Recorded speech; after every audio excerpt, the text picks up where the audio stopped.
hear me out. It's 6:48 p.m. Rush hour is just ending, I guess, kind of. And I'm hungry, but I don't want to venture out of my house again. What do I do, Shannon? What do I do? I order from Uber Eats. What do you get?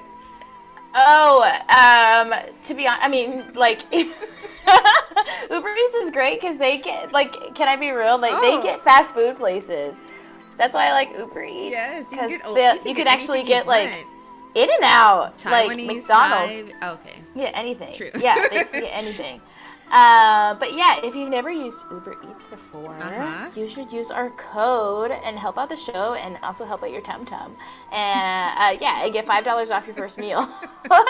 Your tum-tum. To all the tum-tums, what's our code out there? We're trying to bring you some yum-yum to your tum-tum. Our code is 8XB0F. Again, that's 8XB0F. Not your tum-tum.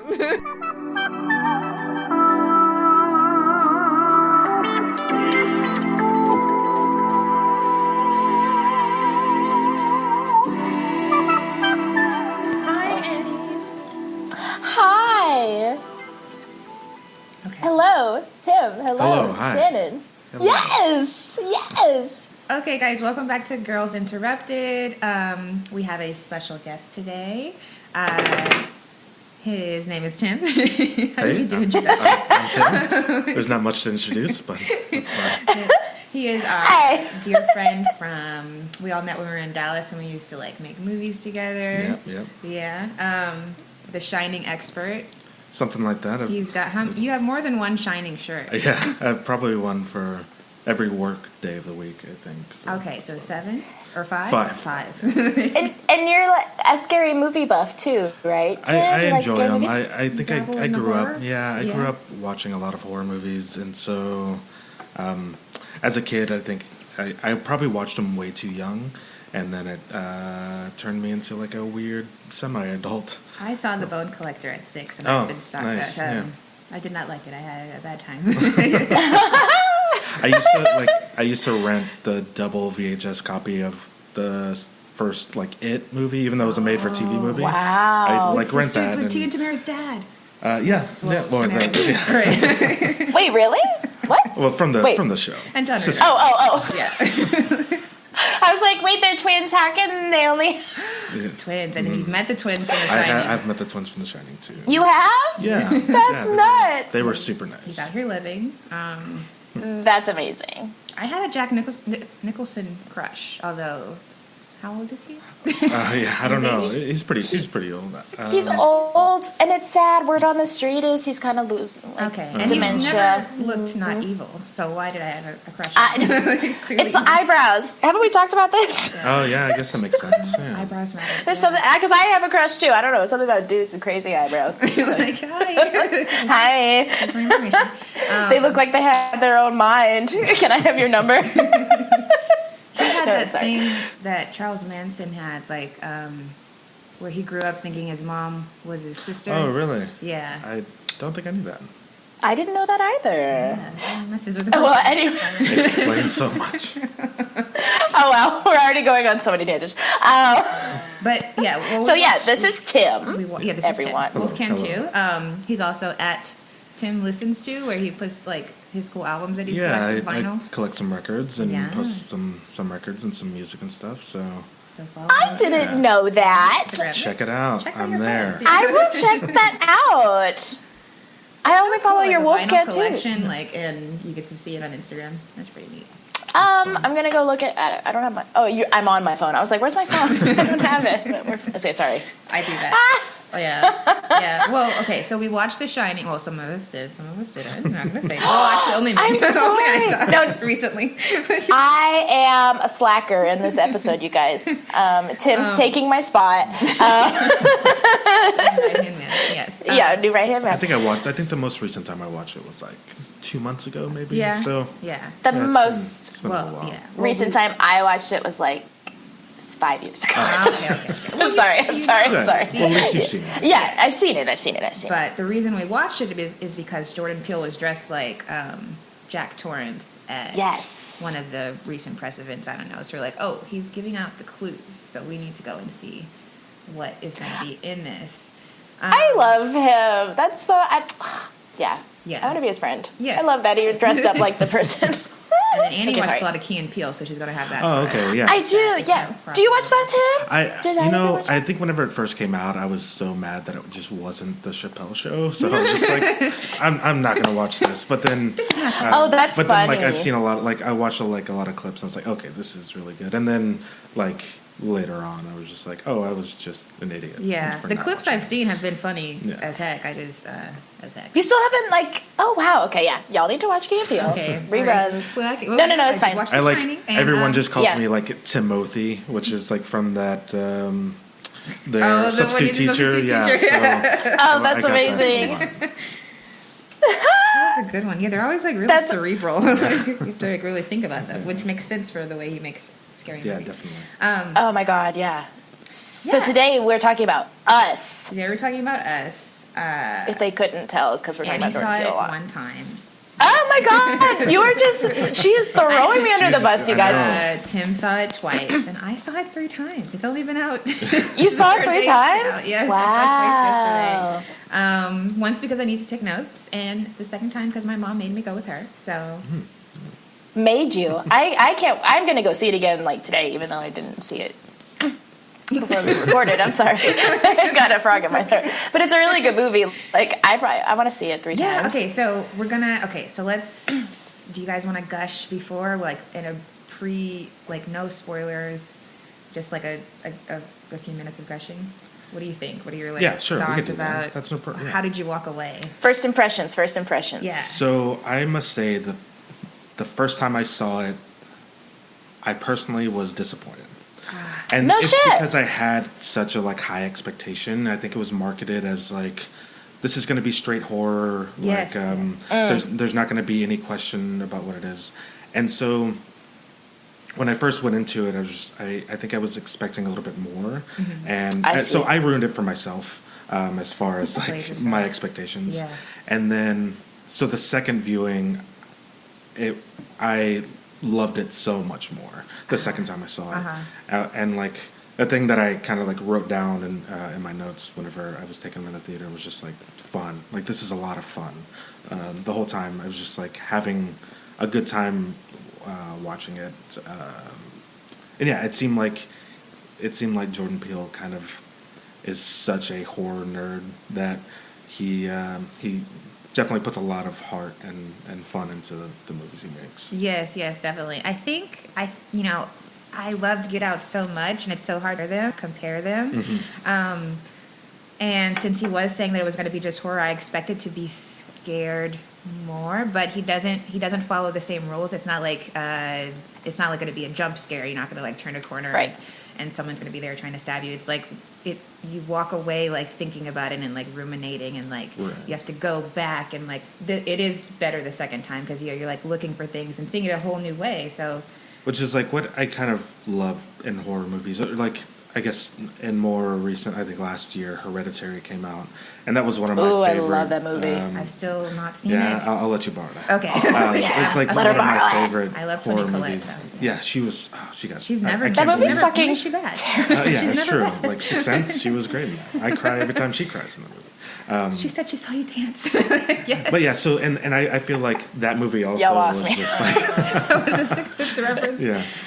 The mom. Okay. No, go ahead. So I feel like in Hereditary is another one of those movies where you gain much more watching it a second and third time even. But it, like, kind of keeps you coming back, and also, like, the lack of jump scares, which I personally love because, like, sometimes they can be kind of cheap. Yeah, because then you're like, I'm screaming, but it's not because of the. Yeah, it's just because there's loud sound that just, like, hurt my ears. I'm only human. Yeah. You turn the light on. Like, I'm scared. Yeah. Just because you surprised me. Yeah. Yeah. What'd you think when you first walked out? Well, you've only walked out.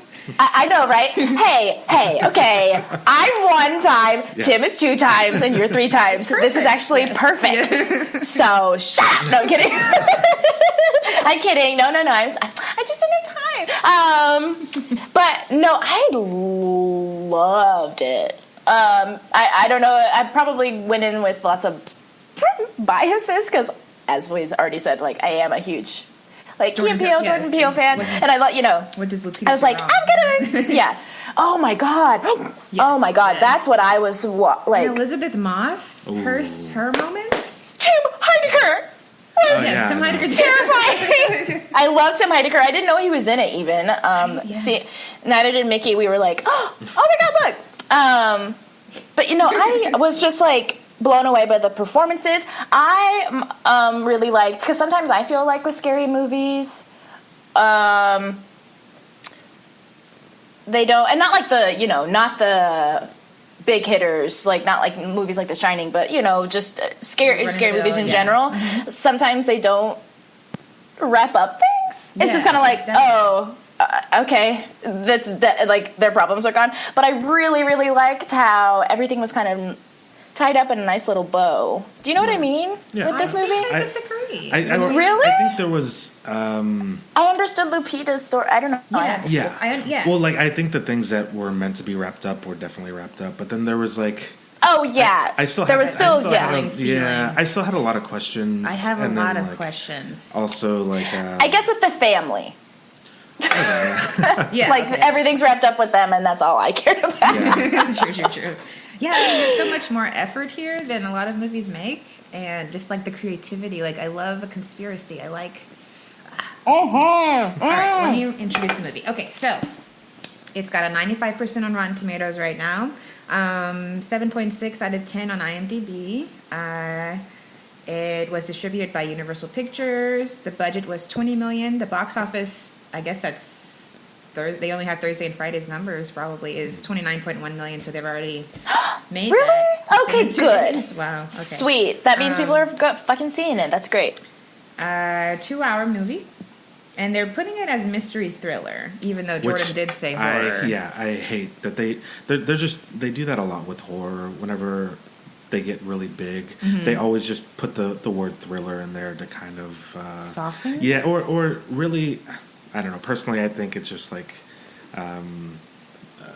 whatever higher-ups or whatever that do these things don't like horror being in the mainstream for whatever reason. And Is it like for awards? Yeah, so like award season, you'll never see like horror movies. Yeah, because Get Out did win something, but they said it was But yeah, exactly. They won't call Get Out a horror movie. They call it a psychological thriller. Or something like that. Interesting. On that. All right, so. Written and directed, produced by Jordan Peele. He's just a genius. I'm sorry. Go ahead. Okay. And then I was thinking about it. I was like, Tyler Perry also writes, directs, and produces, but it's not this. No. And yet we have so many of those, and so few of Jordan Peele's. His movies are horrific for different reasons. What do you say? True. Bird. Thick bird. Yipper. Quality. Yipper. So he based this off of, he drew inspiration from a Twilight Zone episode called Mirror Image. And then he's also doing a Twilight Zone. He's doing the reboot, coming on in a couple television weeks, show, right? Yeah. I'm excited. With a lot of Adam Scott, Kumail Nanjiani, there's a lot of interesting actors that are going to be part of it. No, sorry. I want to see. I'm excited for that. That sounds great. I didn't know that was so soon. I know. Yeah. Okay. Sorry. Sorry to our listeners. Okay. Producer Jason Blum from Blumhouse. Did you watch that movie with It's like an escape room. Escape room. I don't believe so. Oh. I think isn't it called Escape Room? Yeah. Jodie Foster. Is she in that? I'm just saying names. I think that's, Panic Room. Some scared white lady? That's Panic. Oh, Panic Room. Oops. Also a great one, but okay. Oh, okay. Just kidding. Sean McKittrick, who produced Donnie Darko and Black Klansman, so he probably had the idea for the bunnies. He was like bunnies, yeah. I wonder if he has bunnies in his house. Yeah, there's a lot of bunnies. I think apparently Jordan Peele had pet rabbits growing up, whenever he was something like that. Well, he was saying something like they're sinister. Yeah, I think he has a kind of skewed. He's like, yeah, bunnies, perfect. Mine would be those. I talk about holes every episode, but mine would be those lizards from holes. They were scary too. as like a scary animal, like the bunny. I still haven't seen Holes, which we also say every episode. I need to see. No, you can never watch it, so you can keep saying it. I know. I feel like it's like my never have I ever. I'm like, Never ever I can always keep my finger up, and then I won't. It has so many themes, and okay. So starring Lupita Nyong'o. Okay, she's Adelaide and Red. I didn't realize they had different names. Yeah. I thought it was just evil so and so, but no, her name's Red. Did y'all seen any of his interviews, like with talk show hosts and stuff? He was just talking about how intense it was shooting a whole family, like a Parent Trap, the entire family. You know what I mean? Like actors having to act with themselves. And he said they did the good family first. Okay. So they shot all the good, the happy family scenes first, and then they would come in as the darker characters. And he said Lupita was terrifying on set. When she was in, he said that she would do the voice like, "There's no crafties." We're out of Chex Mix. And he'd be like, "Okay, I'm getting Chex Mix." Cheese. She gets craft cheese. Okay. Oh no, crafties. Yeah. Okay. And I think she rehearsed different, or she researched different speech impediments to perfect that. Did that? I mean, that gave you Danny vibes, right? With the finger? Oh yeah, for sure. Okay. From The Shining. Yeah. From The Shining. Yeah. Or technically Tony. But, yeah. Oh, sorry.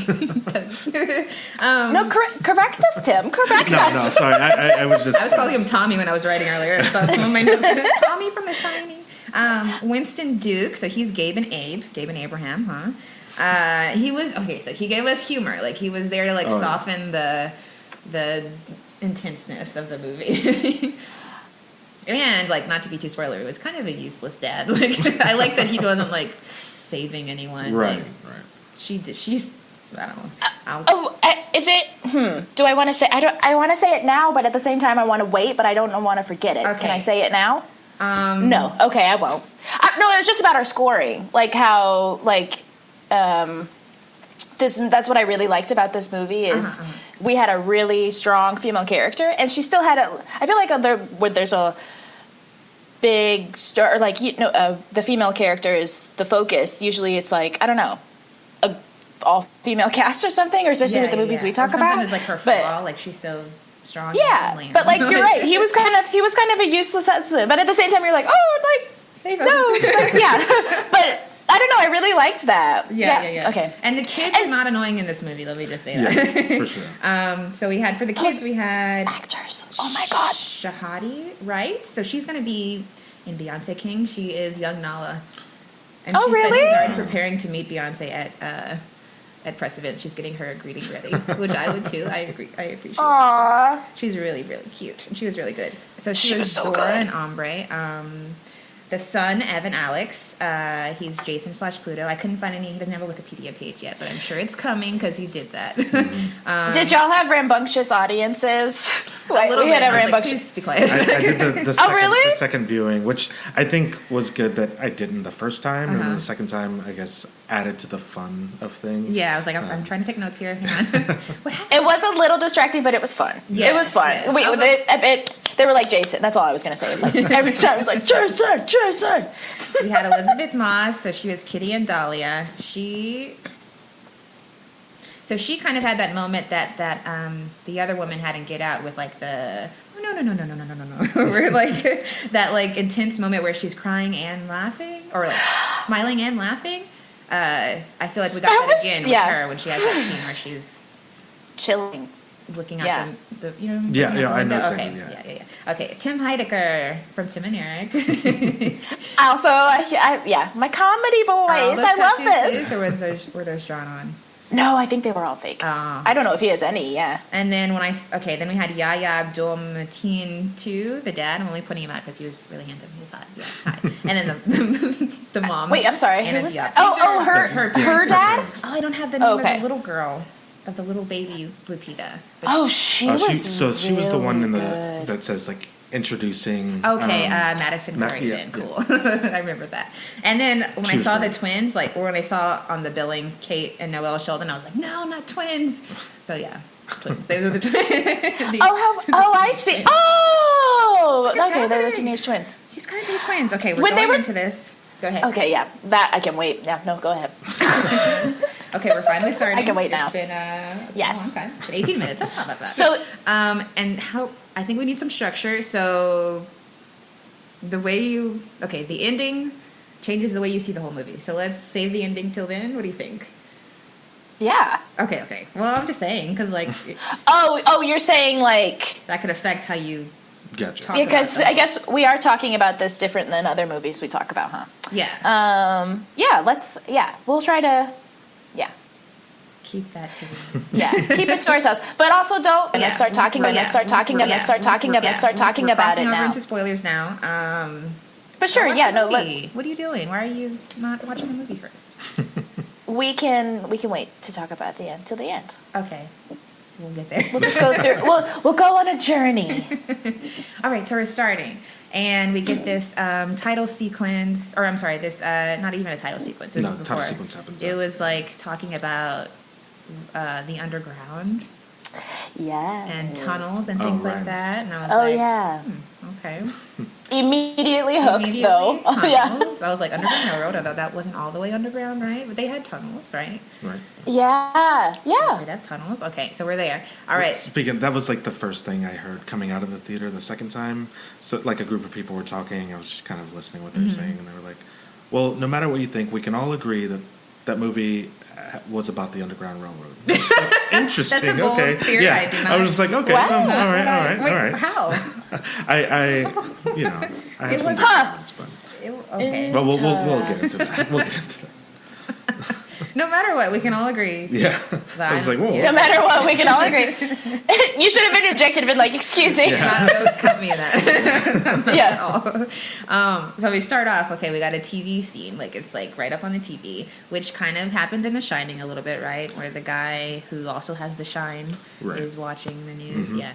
So we're looking at it. This kind of happened in Get Out, too, a little bit. I think we're facing the... I think that's kind of a thing he likes to use as kind of... it gives us information. Yeah. I like There's a lot of information around that TV. Yeah, I was looking around. I wrote down all the VHS. Chud? So Chud is cannibalistic humanoid underground dwellers. You did the research. Okay. Yeah, so it's a pretty popular horror movie, but...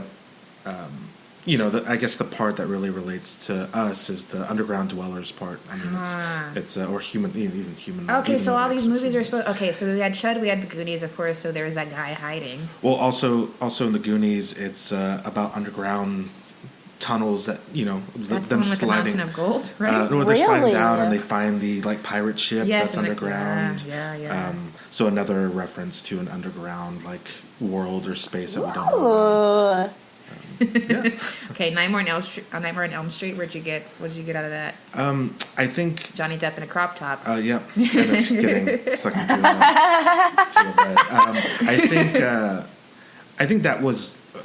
I guess personally for me, there was other parts of the movie that kind of called back to Nightmare on Elm Street. I don't think that necessarily has anything to do with the underground portion of the movie, but. Was Freddy unless you could think of Sleep being a second world, kind of people say you put under whenever you're go to sleep, so maybe underground. That might be a stretch, but yeah. Okay, the right stuff. What do you have for so that? I had nothing. I literally wrote the right stuff and then a question mark. Okay, okay, well. So that's something. I didn't look that one up. I don't know. All right, so it's talking about this Hands Across America thing in 1986. Was that real? No, I was 80. I was born 88. Was that real? Was it real? Was it real? I thought you said, were you born? My bad. Yeah, for sure. That was a big thing. Did they really hold hands across? I think, I can't remember how long they had, actually had a stretched, line of people holding hands. But, really? They tried it, and... it was to raise money. I think they raised $16 million or something along those lines. Okay. But I'm not exactly sure How far they What? got. Yeah, how far? Or like, I just know it was like a pretty unsuccessful experiment. I was just thinking we should do that again. That sounds fun. In the forest, standing in the forest, standing in the forest, standing in the forest, in the forest, and the forest, and forest and things. Like, I don't know. I feel like there's be some, at least a lot of mosquitoes or something. There was one other movie that was around the side of the TV, a movie called The Man with Two Brains. Good, you saw it. I couldn't catch it. It's like Steve Martin, I believe, is like a brain surgeon, and he falls in love with, I think, like another woman's brain, or like the. So I guess it's just like how somebody is connected with somebody else's like. Brains or like your organs. brain with your soul, with your mind, kind of just like being connected in different bodies. So I think that obviously has ties to this movie as well. What? You love someone in a different what? You love someone with a different body, or a different brain. Like, I hadn't Why didn't you just date the person? Is she the person with a different brain ugly or something? Why does he just do that? It's like that Katherine Heigl movie where her and her sister change bodies, or Parent Trap, Oh, they change bodies. Freaky Friday. Oh, okay. Well, anyway, but with Steve Martin and brain. Okay, so. Steve Mott. Hands Across America. That's like the last thing we see, huh? It's 1986. Mm-hmm. Okay, and then we get that image of like the people holding hands and they're in red. So yes. Yep. Okay, and so then we move to the boardwalk, and it's the 80s. I don't think they said anything about which date. 1986. 86. Okay. It's the boardwalk, and she's with her parents, and like we got a lot of information about the parents, like without even much. Or at least about the dad, anyway. Like, I learned, like, oh, he's an alcoholic. He's an actor, I'm guessing, like an out-of-work actor. Because her mom was like, oh, you need to go see if they're hiring extras over here. Right. So I got a lot. And she's, like, annoyed with him. I got a lot of information about about the family dynamic. Yeah. Oh, I was just going to say, like, we also don't know we don't know this is little Lupita. I don't know. I'm just like thinking of little details that I was because see, this is an advantage of me just having seen it once. I was just like, who is this? Like, I don't know. I liked that. Or yeah. Like, he doesn't tell you anything. One thing I liked about how that was filmed, like the parents rarely you didn't ever really see the parents straight on. You always saw them from behind. Yeah. I feel like that's a theme throughout a lot of the movie. Very kind The of Shining. or seeing people from behind and like really not knowing, I guess, like facing forward or anything like that. Also, I think it has a lot to do with like a mirror and reflection type thing as well, which goes into a lot of this movie. Just the next part we're about to talk about, like, actually terrified me. Also, and I was so scared for her. I think Sorry. One really cool thing about so they're filming at the Santa Cruz like carnival there on the beach, and that's like a reference to the movie The Lost Boys. Okay. So, which came out in 1987, I believe. And Jordan. so one cool thing, this is like one thing that I guess I had read that Jordan Peele had said was the whenever they reference something filming down the pier, they're talking about The Lost Boys filming down there, and so it's just like his nod because it was filmed in 1986, released in 1986. So that's what the movie that was filming was The Lost Boys. Oh my goodness! Wow! Yeah! Wow! There's so many references to horror movies in this. And the care that's put into it. He doesn't waste oxygen. Like, he just, like, everything. Oh my god, yeah. That's right. I think like benefiting like watching this a second time, like it just benefits you a lot because you get to not really. Okay, Tim. I don't get it. So Annie, get on watching this. And you see the third time. Okay, well. Actually, the third time. This is non-spoilery, but the third time I didn't realize that it ends with the boy holding a bunny, like he has a bunny. Oh, that's not really spoiler. I actually don't think I realized that. I didn't notice that. I saw that. Oh, okay, hey. good. I saw that. Okay, sorry. Go ahead. Sorry, what you were saying something, Tim, and I interrupted you. What were you saying? I have no idea. I'm so sorry. It's going to be in the Lost Boys. I love that. I did not know that at all. So thank you. Yeah, thank you. Okay, so she's on the boardwalk. Her dad wins her a mint Thriller t-shirt. Like, it's perfect.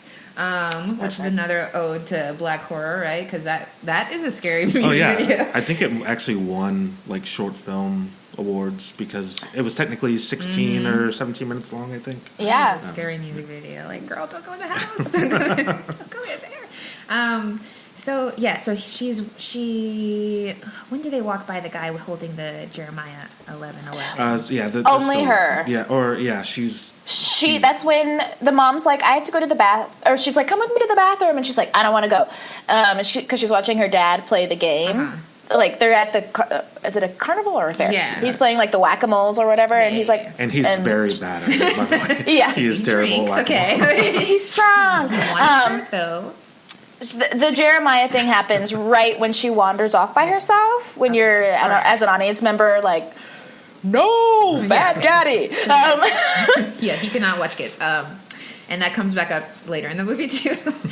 Okay, so he's there. There's a guy holding a Jeremiah 11:11 sign. I was like, how far back did Jordan go to plan this? Like, was he there in the Bible times? Okay, so Did Joan look at the scripture for you? Here we go. Oh, I was just about to Google it. Okay, got it. Okay, it says, therefore, this is what the Lord says, I will bring on them a disaster they cannot escape. Although they cry out to me, I will not listen to them. So blah, blah, blah. Whoa. Evil is coming. Okay. That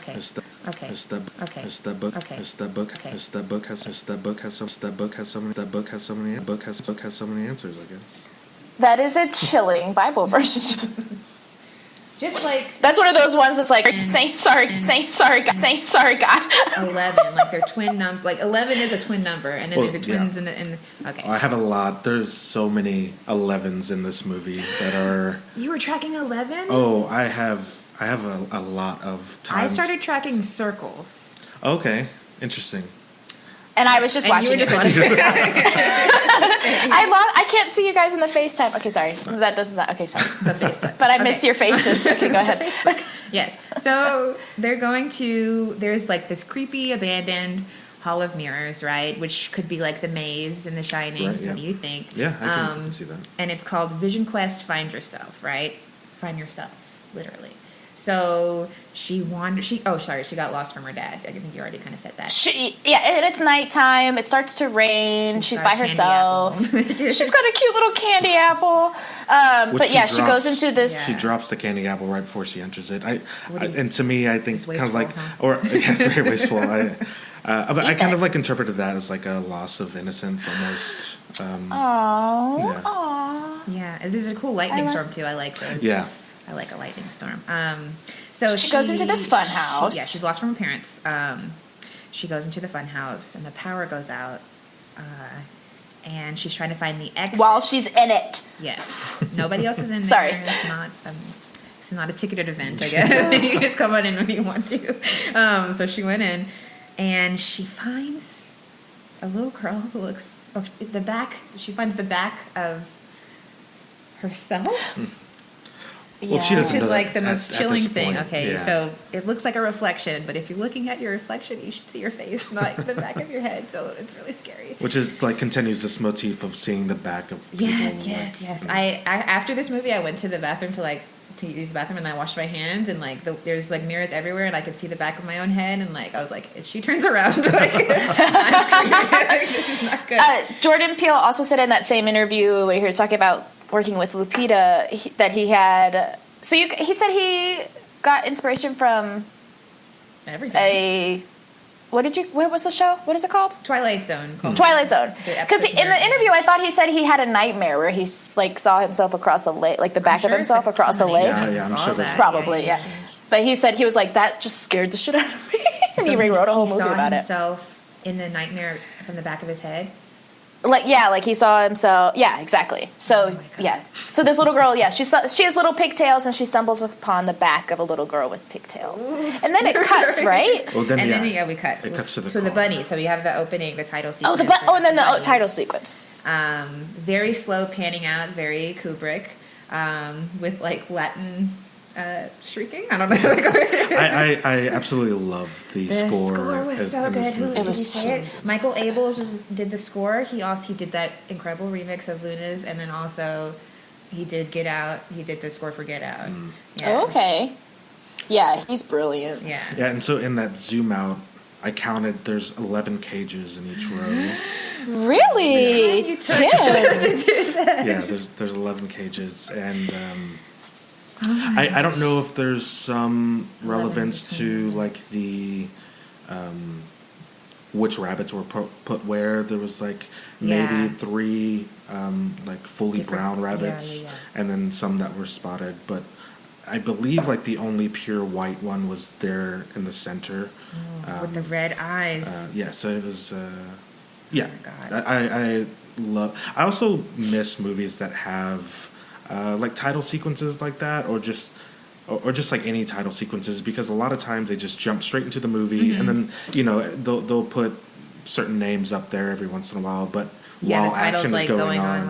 Right, so I and it's enjoy a long title sequence. Oh yeah, it goes on. I mean that's zoom out is. I agree, Tim. I agree. Like I miss the credits being at the forefront of the movie. It's or and not credits, but you know what I mean. Because he's like referencing these old movies, so that's why he's taking the time to like really not just flop anything out. It's like really precise and okay. So yeah, so we're no. I forgot something so important. Okay, so she's trying to find the exit, and she whistles to like calm herself down. Yeah, and then she hears another whistle, and I was like, I thought we were gonna go like Hunger Games whistle, but she's whistling Itsy Bitsy Spider.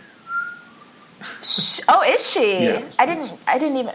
She was whistling too slow. I didn't catch that. But when she's trying to find, I don't think we mentioned when she's trying to find the exit. The lights went out, and she's in a hall. Like she like goes towards. She's not in the Hall of Mirrors yet. She was just like in the forest part, and then she sees an exit. She's like, okay, I'll run to the exit, and she runs over to the exit, and it's a mirror, and then it's like, so sorry, I had to backtrack because that terrified me, and I was like, oh my god, if I was a little kid, I don't know, like you know what I mean? That's scarier than losing your mom in Walmart, which I did a lot. But like, oh yeah. Yeah, that was like a weekend hobby.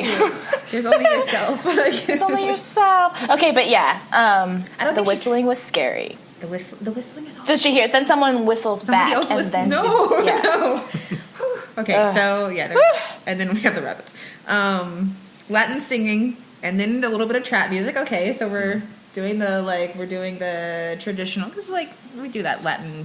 Scary, high-pitched music. That's been in a lot of... It's a lot of horror. And then, but we have the trap music now, so you see, like, we're expanding on it. I love it. So then we got some aerial nature driving shots, which I thought of as Shining, but I guess that's pretty much in a lot of movies. Yeah, I mean, it's they kind of... have a claim on that, but that is their title sequence. Family arrives at Adelaide's parents' house. Right? That's what you got. That was the mom's house, and now it's their summer house. Right, because he said Grandma died. Grandma died. We haven't been here since Grandma died. Wait, has the part happened yet where they flash back to her parents and the counselor? Did that happen right after? Did that happen right? I think we might have known that before it goes to her present day. They flash back to several scenes, like, and just kind of like expand on them, like give a little bit more, but they do it throughout the whole movie. So they like flash back. Well, it happens a little bit later. Okay. Yeah. It happens a little bit later. Okay. So they arrive, family summer home. Little boy has a Jaws shirt. I was like, that's 80s, right? Is it 80s? Okay. It is. 70s. Well, it would be popular in the 80s. All right. Yeah. So, and he wears a mask, so like this sense of duality. Which I thought that mask was kind of a reference to Michael Jackson as well. Thriller, kind of werewolf. Or Freddy, right? Does Freddy have the mask, or he has the long nails? No, Jason had a hockey mask. That's why you're here, Tim. But yeah, I thought like the werewolf might be a kind of callback to Thriller video. Maybe. I don't know. And then it also works perfectly for, where this theme of, your doppelganger, your twin, your face, you have two faces, I don't know. It's a Batman reference, obviously. So, the family is... Oh, the dad's geeky and nice. Oh, the daughter has on a bunny shirt. Yep. Bunny shirt. Oh, I didn't catch that. And she wants to drive. She doesn't like track. Okay, she loves her phone. Okay. The dad's geeky and nice. He went to Howard. We get a cool black reference. Hey.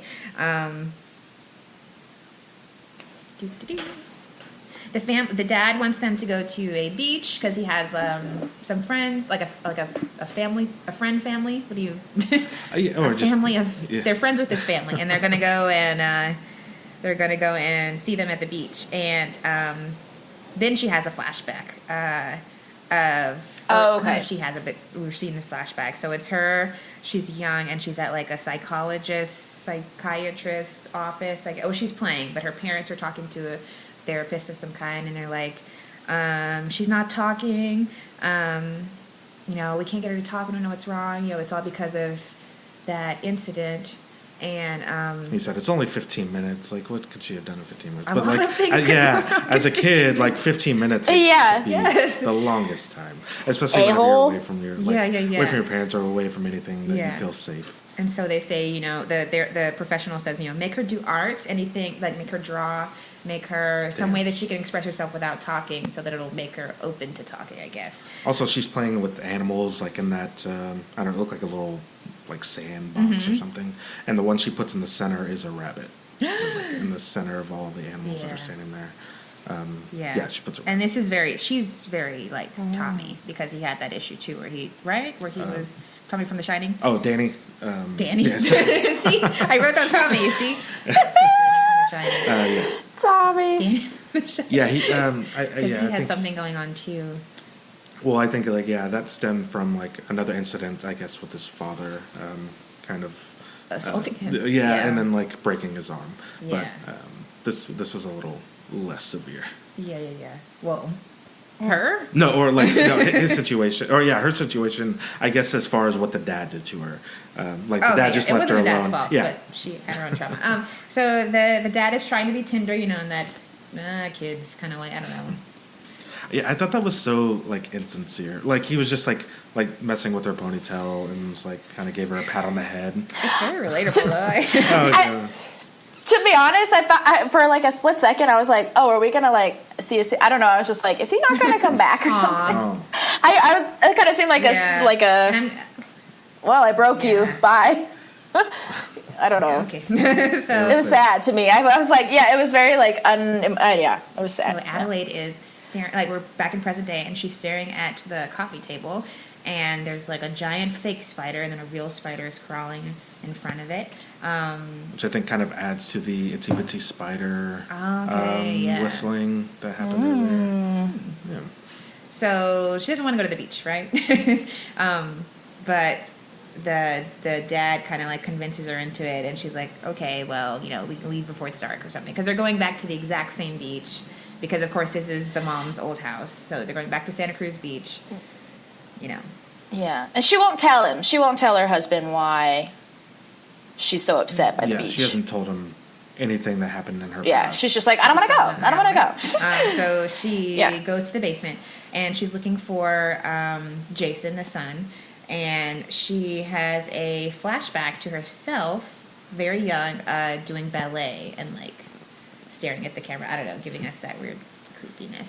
I thought what was pretty interesting, whenever she first went down there, she went and turned on the light, and she reached to the right-hand side to turn on the light, and when the light turned on, it goes to be filming like in a mirror, and so the light switches on the left-hand side, and there's so much of this movie that I think that's like filmed through mirrors or through reflections in glass or the things glass, like that. The reflection. I know So there's a lot of scenes that are filmed through mirrors to kind of again just continue that motif of having a reflection, having another part of you that's somewhere else. So she turned on the light through a mirror, and then the next shot it's reversed. Because I know it was a little weird because the light switch was on the other side of the wall, but then you realize that it's in a mirror because you see the dance pole that's usually against the mirror that they hold on to. You see the reflection of that right against it. Yeah. I want Tim. You have like more experience than I do. Like with, I don't know. What I'm trying to ask is, Do you think that's something that he like planned out way far in advance? Like, I'm just trying to think of sets I've been on, and like, well, we do cool shots. It's like, oh, this would look cool, or this does look cool, like in the moment kind of thing. Or do you think that was super intentional? Yeah, it's got to be intentional, I don't right? think he did anything in this movie that was not intentional. Nothing off the cusp. He went back in time to Jeremiah 11:11. Like, yeah, true. Yeah, you're right. I think. And I know that I sometimes do this where I have I can kind of put more thought into things that or like more relevance on things where it's just like, oh no, it was just trying to shoot the room wider, and the easiest way to do that was through a mirror. But I think you're right. think this things was very are, specific. pretty intentional with this movie. God, I'm just dumbfounded by the geniusness of that, because my brain can't work like that. You know what I mean? I keep calling Danny Thomas. Wow. I can't even do it. Okay, so. So. Okay, yes. Jason Sorry, keep going. Jason's the little boy. Jason scares Zora, the big sister, and then. Oh, by hiding in a cupboard. He was hiding in a cupboard and jumped out. Yeah, because I have. Okay, and then he goes to that little closet that he hides in, and he keeps it unlocked. But he puts like a by putting a little ambulance. Oh, an ambulance. Okay. Yeah. In the doorstop. And then she kicks it out of the way and closes the door, so he's locked in there, and he's crying all. And so then Adelaide comes to get him out, and then we hear honking. Right, and we go out, and the dad is making a circle in the water with the boat. Because it veers left. Yeah, because it veers left, okay. The dad got a boat named a Crawdaddy, and has a lifesaver, which is a circle. My circle exploration didn't get that far. Like I had these two, and then the other one that happens. All right, so the dad got a new old boat, and I think he kind of says it here, like, he talks about how Tim Heidecker's character also has a boat or something. I don't know if they were talking about it, but you kind of get later on that they're in like this little competition with each other. Yeah. Tim Heidecker's a one-upper. He always one-ups. Well, yeah. You also keeping up see with that the Joneses type of. Go in and see like Tim Heidecker's house. Yeah. Like, the juxtaposition of where they're staying and kind of like the. It's not very luxurious. It's it's kind of like that is a good thing almost like a cabin in the woods type of deal. But it's not, but it's not clearly really like dated because it was the mother's house. Right. It looks very 80s. There's like His house, very black 80s posters up on the wall. There's the Alvin Ailey poster. She's like a dancer, so it makes sense because she was a dancer. Or she, Lupita was a dancer. It's a dance company. So that is a good point. Like their house is very comfortable, but it's it's not very updated or modern. Yeah, it's very 80s and like kind of grandma. And then like the other house that we go into later is very like chic and like windows and it's a very smart house too. I think also that can be like seen as Adelaide kind of being stuck in the 80s as far as like maybe like since that kind of happened to her back in 86, like maybe even internally hasn't really updated. I like it. Okay, so we're driving to the beach. This is where we get our "I Got 5 on It" moment. It's a great song. Oh, also, we haven't touched on Jason likes magic. Oh, yeah, thank you. And he's found this little trick, this little thing, and it kind of sounds like a lighter, and he's flicking it, and it won't work. Is it like a ring or something? But he has a little, Yeah, I don't know what it. I think it's something that's it's supposed to like hide behind your finger, and I think it's just supposed to make a flash, so you can like almost like a flourish, like a spark came out of nowhere. I love the son's character. Gotcha. There's a lot of things there with him. Okay, so we're driving to the beach. Before I Got 5 on It plays, the daughter shares a conspiracy theory. I love her. She's like, what was it? It was like, you know that the government puts fluoride in the water. She's like, we drink to control our minds. Okay, fine. She's really. I Got 5 when it comes on, and the little boy's like, what's that about? It's about drugs. They go. And then a lot of people have been criticizing Lupita about this because she is snapping a little fast, okay? She's like, get on rhythm, it is a little fast. But she takes the up tempo, okay, where we normally take the down tempo. It's fine, it's a choice. And so, but she tries. She's. I think also that Maybe she knows this differently. I don't know. That might play into like a lot of the end of the movie as well. Okay. But they can't really. They're like, why is she telling the son to get on beat when she's not on beat? Like she is. Oh no! People are already. I'm wrong. He finds a beat. He's happy. He's snapping. Leave her alone. No Lupita slander is ever tolerated by me. So they, I got that about it. When she has this thing about making black classics like. Okay, so like the remix of this that they made for this movie is frightening. Oh, it's so good. Yeah. And it's so sure good. That they decided to add it into the movie and not just like for the trailer. Yes. Yeah, because, trailer. Like, yeah. That happens so much. Like you see a trailer and you'll see like a specific song that kind of resonates with you, and then you go in the movie. It's not even. And then they don't even use it. Yeah, I think it's. I really enjoy that they actually put it in there. 5, like, they're. I had like, 4, and then she comes in 5, maybe. I haven't really. I don't know if there's anything there, but yeah. When so for Get Out, we had when the song Redbone, which is like, of course, stay woke, like wake up. She has the keys. She's not giving them to you. You had something? Oh, I was just gonna say when the score comes in, my stomach dropped. I was so affected by that song. Yeah. Before we get there. Yeah. Like, oh my god. Yeah. Okay, so. Oh my god. But that's baby scream. Okay, so they get to the beach. Yes, they're getting to the beach, and there's an ambulance. They're walking by. There's an ambulance, and it's the guy who was holding the 1111 sign. He's been there for 30 years. you have to know they're coming. And he's dead. Yeah. Okay. He's dead. They didn't cover him up. I guess he's dying. They probably should. He's dying. Okay. He's stabbed. Oh, I see. I didn't catch that. Yeah. He has different stab wounds. You could tell, I guess, from the dark on the stomach. So this, okay. Dang. And she looks right in his eyes when their car's passing. Sorry. I can't talk about the ending yet, but this is when, like, if you watch it the second time, you're like, oh, this is when it's starting. Okay, that's what I can say. I'm trying to, censor myself. Things are all right, LOL. And this was such a good shot here where they're walking, and it's like they're on the beach, and it's their shadows, and, like, the sinister music from the title sequence plays again.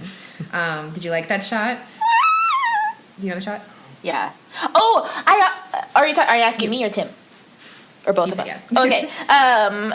Tim, do you like it too? I did like that shot, and I was wondering if because those shadows were so perfect. Yeah. Is that what you're talking about? Such a good shot. It was, yeah. I was wondering if they, my brain always goes to, the BTS stuff, but I was wondering if that was the actual sun or if that was a big light. Yeah, sorry, we don't have to talk about that, but they were so perfect. And sorry. it's like a happy the shadows day, were so and then perfect. you get this sinister, because we know, they have doppelgangers, they have shadows. Yeah, which I also really love that. I don't know, I feel like that's a tone you don't really, because I've been to the beach and felt like that. You know what I mean? It's when it's really sunny out, but there's this looming. Maybe that's kind of like Jaws. I don't know, I liked it. It's a juxtaposition. Yeah. Okay, sorry, go ahead. And then we get another Kubrick shot. And he did this with Get Out, too. So it's like they're meeting it's a really wide shot. They're meeting the family, the friends, but we're really far away. This kind of happens in Get Out when Daniel meets the family for the first time. So, we're really far away and we're seeing them interacting, but we don't see them close up. So, and this one, is panning out really slowly. While the music is still playing, I'm pretty sure. So, then...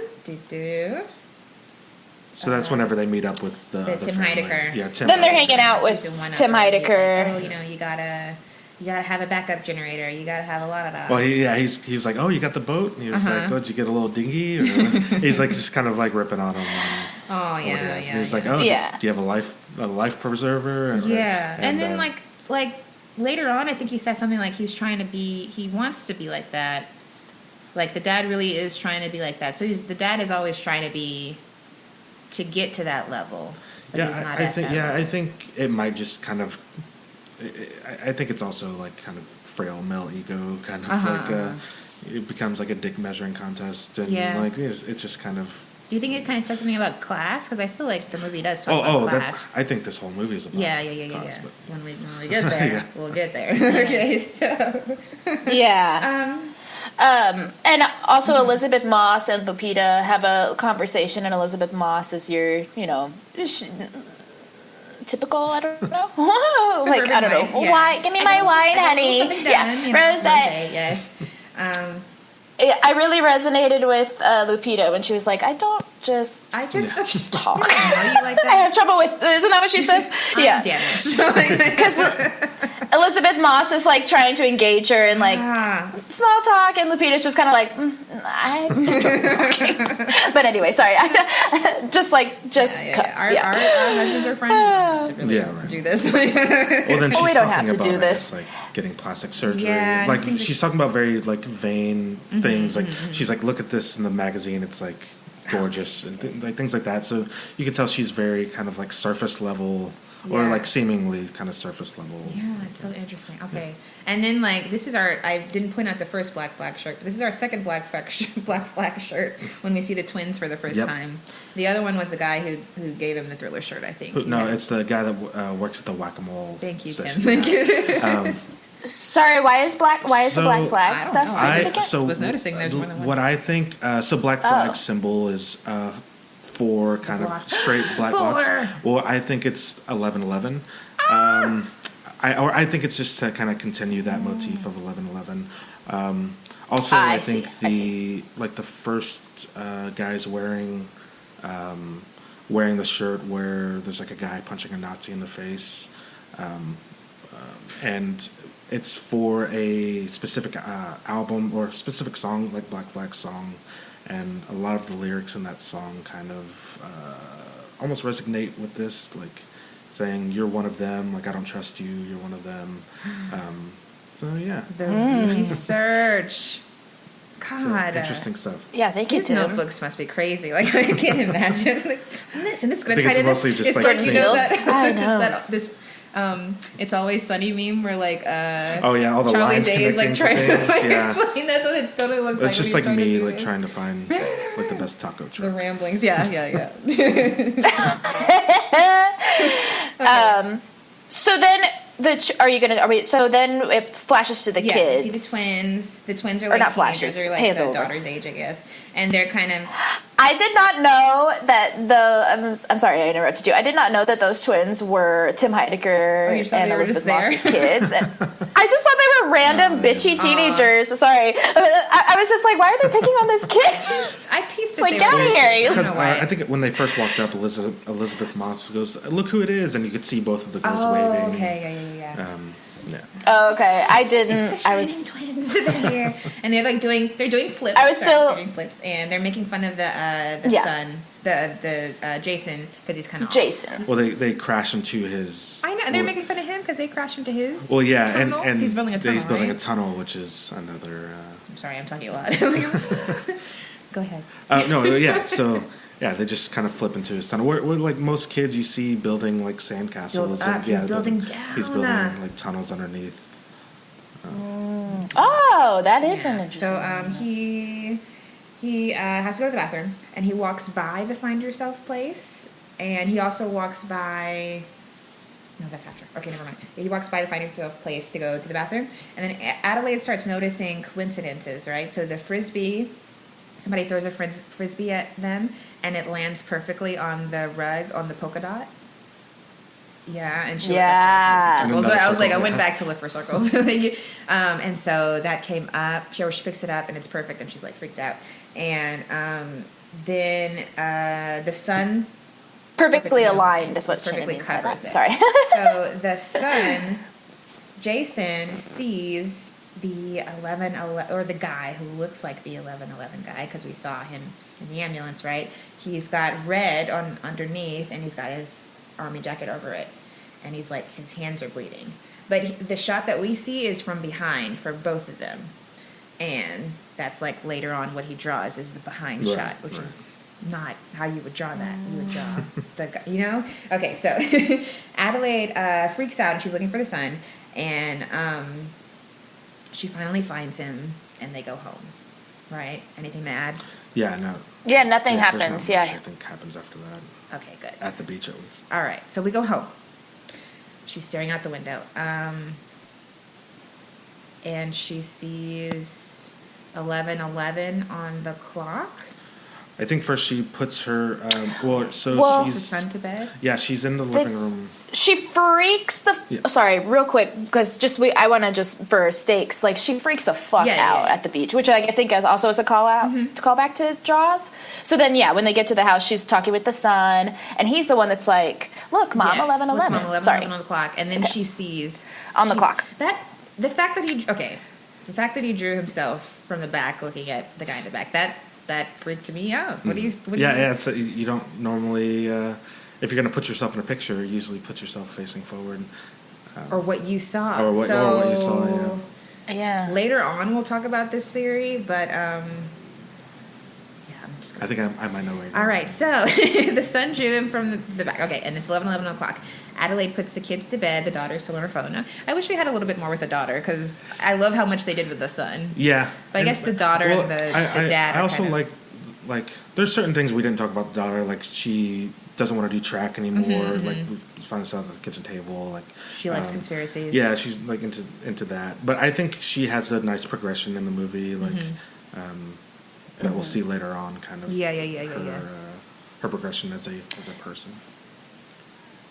Lupita also, like, as this is progressing, she's starting to get more and more freaked out. And as an audience member, you're getting more and more freaked out with her. Because we know, we know that we didn't get the full scene of what happened that night. Right. Exactly. Okay, So yes, now she's staring out the window. Gets to bed. Winston Duke wants to hook up. Is that called hooking up with your wife? I don't know. Yeah, it's still. It's still hooking up. up. I'll meet you in the magic room. Yeah, that was a really funny scene though. He's like adjusting himself and like.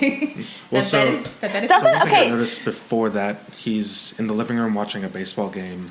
The score's tied 11-11. No. No, Tim. They're playing the. He scoots over 11 times.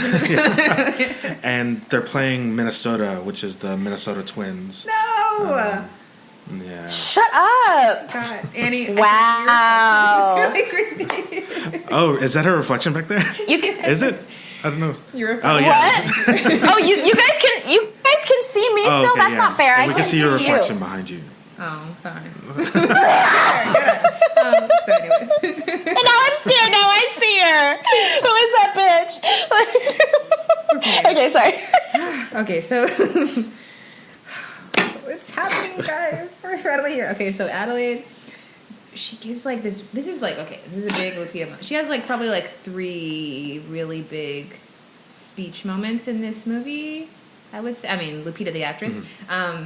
So this is one of the really big ones, and we don't even see her face as she's giving this. Like you hear her voice, like the emotion in the voice, but she's talking about what happened that night after turning down Winston for sex. I don't know, or during. I don't know, but she's like, I went in and I saw a girl who looked like me, and I've always just thought that she's going to come back, and coincidences are happening.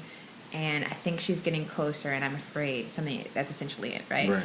And while she's saying that, she's just looking out the window. You can see part of her reflection in the window, but it's just filming her from because it's so dark outside. I guess that's how you see a good reflection. But yeah, we don't. It's not. It's obscured a little bit. It's not a clear reflection.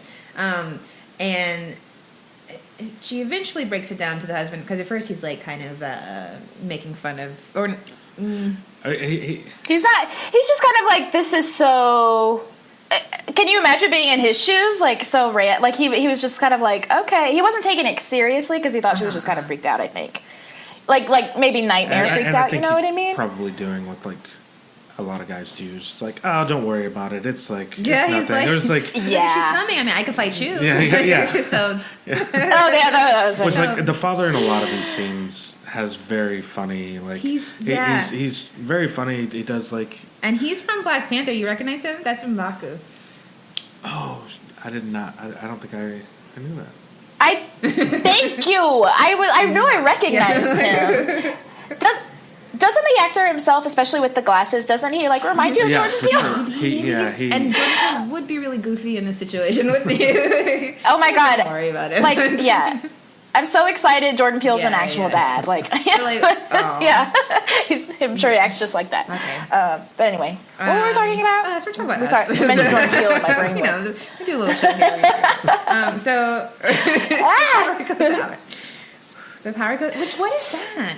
The power Are they cutting cutting out? it out? I mean, or is it like no, something about that? So, I mean, I think it might just be like. I don't think they're magical. I think they are cutting electric. So I don't think there's these are supposed to be spirits of any kind. I thought it was like. I mean, it might be them cutting it out. Yeah, I guess so, because then it happens later on at the other house where they have a backup generator. but when okay. But yeah, I guess to me, I just figured, they're kind of in a Because in like the old past, place. the power goes off in 1996. Yeah. Okay. Yeah, that makes sense. So. Oh yeah. Oh okay. Maybe it is something with them. Maybe the. I can't. It's so hard. Sorry. Okay. Our tongues are tied up. Okay. Wait. Yeah. We're trying so hard to keep it secret, you guys. It's so hard. Okay, so. It's really hard. Okay. Go ahead. So, we're finally here. Okay, so the power goes out. Electricity goes out. That's all we Jason have. disappears out of nowhere, and he's like, "There's a family outside." Of course, they give that line to the little kids to make it even creepier. There's a family outside. There isn't, and so they go and see, and yes, we get this iconic shot of them in their red suits, the family, kind of underlit a little bit, where their faces are obscured, but there's some light in the They're backlit. backlit. Sorry. Yeah, you can't really. Yeah, all you kind of see, and they're holding hands. All you kind of see is like a pattern of a family holding hands. That's all you see, and they're not moving. They're just cool. figures in the distance. It is terrifying. Please. Adelaide's calling the police. The dad is doing the dad thing. He's like, hold on. It's fine. It's fine. Let's talk to Make potato salad, it'll be fine. Okay, so the police are coming in 15 minutes, they say. So Gabe, the dad, says, 14. I'm going to talk to them. I'm going to put on my pants. I don't think he has shoes on yet. He goes out, and now he's like, and he's wearing his college shirt, and like he's very polite and like what you would say well-spoken. To them, he's like, if you guys are trying to scare us, like, just go find another lawn. Just please get off my property. Oh, very polite, very. Found the wrong house. Kind of. He's being very neighborly. He's like very something accommodating to these weirdos. Polite, well Can you spoken. please bye? Trying his best. Okay. And then he goes back inside like they don't move shit. at all, right? He goes back and he's like, They don't move all right, at all.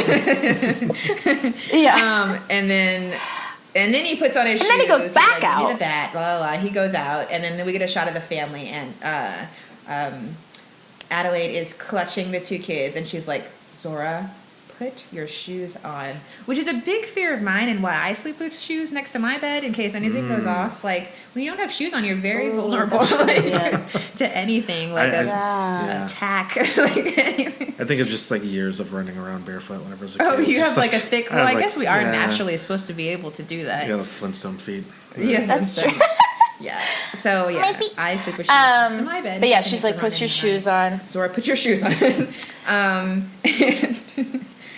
Daddy goes outside. And then, like, now and his speech is getting a little bit, as my mom says, she teaches high schoolers. She's like, sometimes you need to talk on their level. Like, you need to like speak your native tongue sometimes. He's like, if you want to get crazy, we can get crazy. The police are on their way. His voice gets so They are. deep.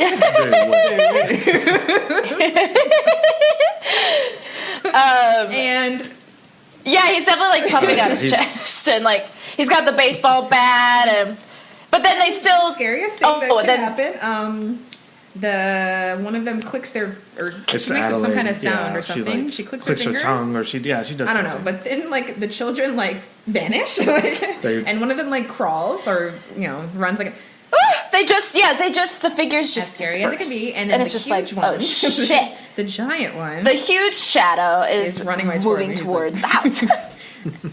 No, that's the thing. They're not running at this point. He's just, Yeah. dad's walking. Oh, the big dad, scary figure is walking. And you don't know. Sorry. the shadow is walking, and then Daddy Gabe Shadow. retreats. And he's like, okay.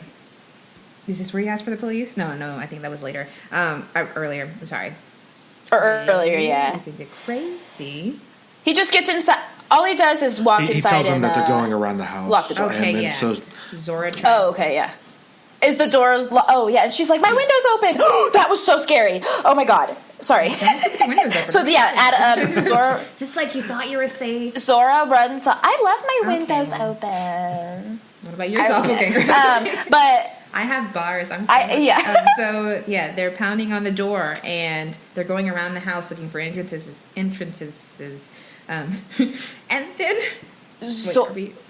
Zora goes in her room to shut her window, and you see someone climbing up the tree. That was terrifying to me. Sorry. And then we're outside, and we hear the whistling, and we see a hand going towards a rock. And I knew exactly what it was. Did you? Yeah, oh, yeah, for sure. Yeah, me too. I was like, no, don't get out of Well, here. also, so the whistle was, again, Itsy Bitsy Spider. And what I loved about this is, so you see Zora and Jason being held by Adelaide, and they're all looking around because, you're hearing all these noises because the kids are kind of going around the house. But Adelaide's focus is straight on the door. She's looking straight at the door. She doesn't look away because that's where the whistling is coming from. She can hear it. And that's important because you said she's whistling a TPT Spider. Yeah. And when it was two, one was doing a TPT Spider and one was doing another song, right? I think she was trying just to mimic it. Oh my God. Okay, so is that all you had to say, Tim? Oh, okay. So, Cool. So they have a Heidecker. So the dad's like, "What kind of white shit is a Heidecker?" Which really, I mean, give your key to like someone you trust. Like, don't leave it outside your house, right? Do you have a Heidecker? Do you have a Heidecker? Okay. I don't. But we did. We had a key. Something like Like my how family. people used to leave their doors unlocked. That's like a very I'm in a trustworthy place. I never thought this would happen. Right. Yeah, something like that. Or I feel people like putting keys under doormats and stuff. It's just like it's going to be the first place somebody. It's if you're in a privilege. I feel like it's like something like you feel safe in your surroundings and you're comfortable, so you leave it there. My relatives in Alabama, they ain't fancy, but they don't lock their doors either. Doesn't have to be privileged. Oh my gosh, yeah. Anyway, but then they see the door unlocked. She had the Heidecker, and he's still struggling. They take the bat and the big. Well, the dad runs over to the door to shut it, and you just see the bat disappear out of his hand. To the other side of the door. They get in and they hurt the dad in his leg, right? Yeah, they hit him in his knee.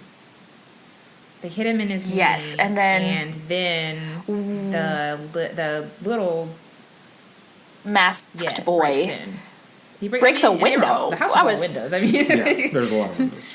Oh, I know, but did he run through it? I was just like, dang. What he needed to do. Okay, so now they are.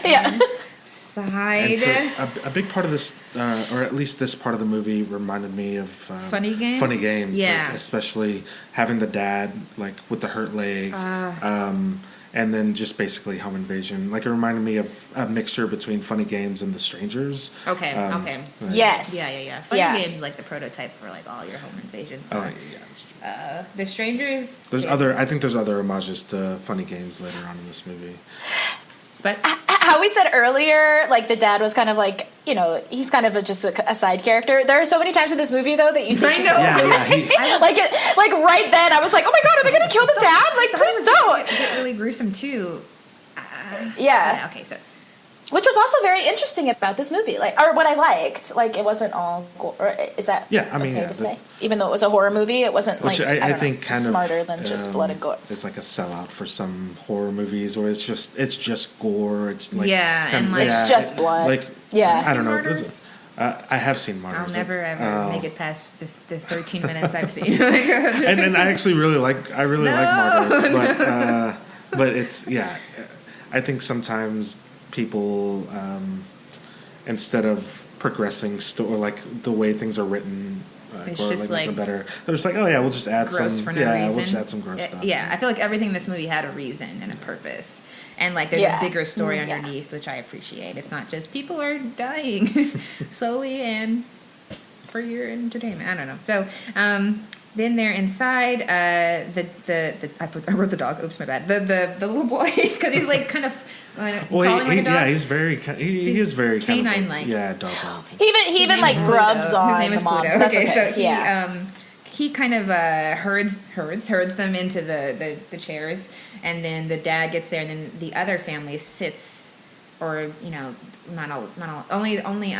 Red, the evil Adelaide, sits, and the rest of them are on the other side. And this is when Jason says, "It's us." Like, perfect. Mm-hmm. Is us a good title? It's hard to search. It's kind of tough. Like, you have to put Jordan Peele's Us. Like to really. What else would he have called it? She calls it the Untethering. I was like, that could have been a good name, but it's kind of not as scary as Us. Like, because Us kind of. I think Us is a good title. And then like a lot of people are like, so they'll get Jordan Peele's Get Out, so they have Get Out, and then Us could be U.S. They're like, is he telling us to get out of the U.S.? Like, I just put Get Us Out. Okay, I saw you did that. I like that, Shannon. Get us out. Get out of the U.S. Where are we gonna go, Jordan? Get out of the U.S. Where are we gonna go? Mexico. Almost there. That's what she says. Sorry. Well, technically, this was all Mexico, right? Wasn't it? We're North Mexico. Yeah, we're North Mexico. Then we get the voice. I was not expecting the voice, and I'm glad. I tried to not watch too many trailers. I guess there's only kind of one, and then an expanded one, maybe? Yeah, but I don't actually think her voice is that prominent in the trailers either. Okay, I didn't know that her voice was going to sound like that. And she tells the story. This is Evil Adelaide Red. She's telling the story of basically, why we're here. Okay, so there once was a girl, and basically whatever Adelaide is doing in the real world, the tethers, the shadow people also do that underground, I guess. But they have like a complete opposite. She says like horrible experience. Eating warm food up here. We're eating rabbits raw. Whenever you get nice cuddly gifts up here, soft and cuddly gifts, we get razors. She's like, we get that are sharp and cold, I believe. Adelaide had a C-section, and the shadow had to do it on herself. Yeah. Can I interject one more little fun fact? I'm sorry, we keep going on. I think that this movie lends itself to like tangents and like kind of things like that. Yeah, for sure. Right. Jordan Peele in that same interview of Seth Meyers. You guys should just go watch the episode. He says that. So, like I said, they filmed The Good Family first, and but I guess Lupita had done this monologue already, and Jordan was going to play it for her to act to as Adelaide. You know what I mean? Do you understand what I'm trying to say? And she was like, "No, that'll distract me." Like hearing her own voice, I guess, or something. And he did it. They're acting in that moment. They're acting to Jordan Peele, going, "What?" No. Yeah. And he said he had to try so hard not to like jump back into Key and Peele and make it funny, because he was doing her voice, like her affectation. I just thought that was interesting. I love that he has this affinity for comedy, go ahead. But like for longer projects is drawn to horror. I wonder. I have a lot of. Yeah. He's a dream man. Which there is a lot of comedy go ahead. in this movie, which I think, which is lovely. It just on top. A little sprinkle on top. Even during this, so she's giving this terrible speech about what her life was like and like all the hardships that she's endured, and the dad is still on this like these people middle class trying to be upper class like mind. Okay, guys. We don't have a lot of money, or do you want money, or what do you want? Yeah, he's just like, you could take the boat. Like, yeah, you can. And then Zora's like, no one wants a boat. No one wants a boat. Yeah, and she's crying. Like the daughter is acting. It's very real though. Like your home's invaded. Like what do you want? And then while Red is talking, you see like she starts to cry, and then you see Adelaide start to cry as well. And you get that Get Out cry face. Yeah, for sure. Yeah, and okay, yeah. So So the dad is like just always tied to money, and I think that really goes with the class thing. Like the dad is very much just trying to get the newest whatever. I don't know. And then like just seeing his shadow or his other person, and like how there was nothing. Like so for Abe there was like a sad painfulness, okay, but with the daughter shadow there was like she's like kind of evil.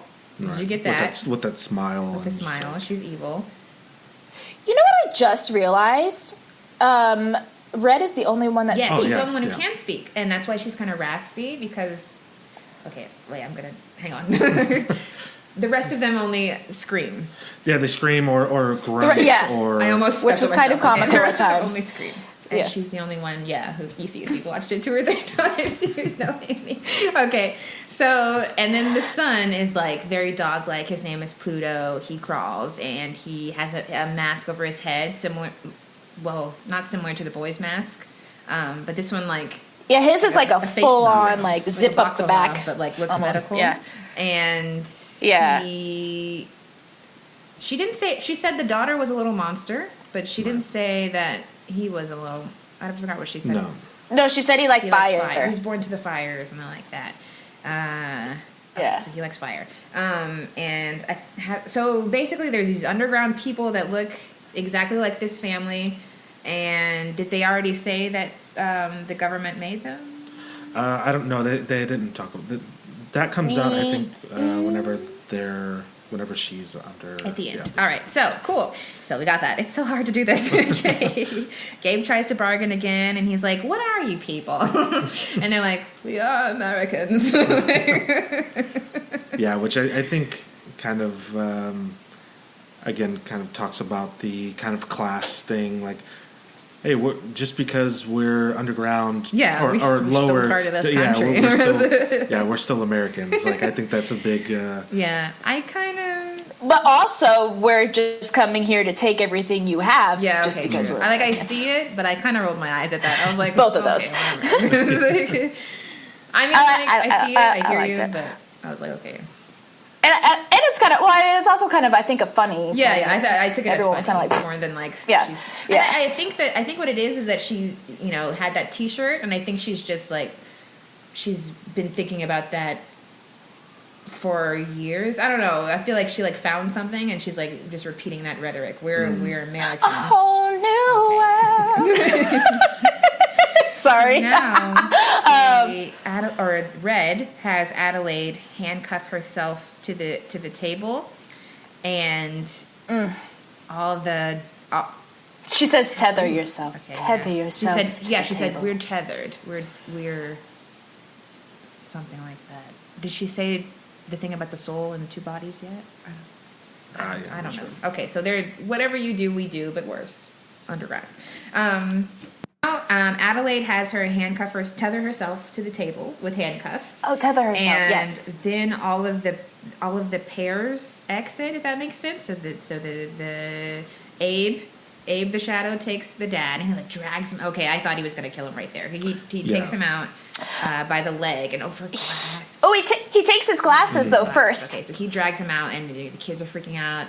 Adelaide's freaking out. I think that's one important scene too. Is Gabe pushes up his glasses, and then you see Abe kind of like blink and do the same motion, even though he's not wearing glasses, just to kind of show that they're still tethered together. Yeah, and he's very caveman like in the way in the grunting. He grunts to like tell him to be quiet. I think when he's like trying to bargain. Yeah, or just like kind of stop all that noise. Pay attention, kind of thing. Yeah. Okay, so he takes him out, and then the daughter, Shadow.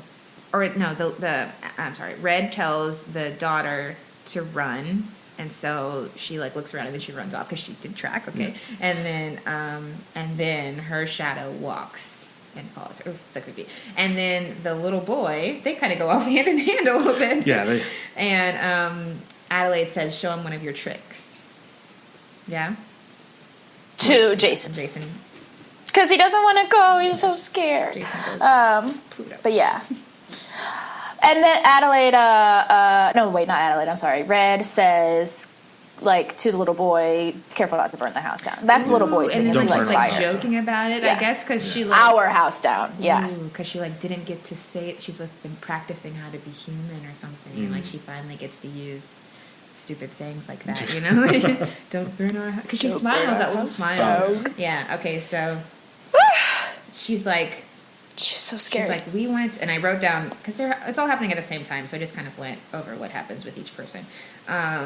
But basically, Red is like, we're calling this the untethering, and we've been waiting to do this, and we want to take our time, which is important to say because when we see the next family, it's not like that.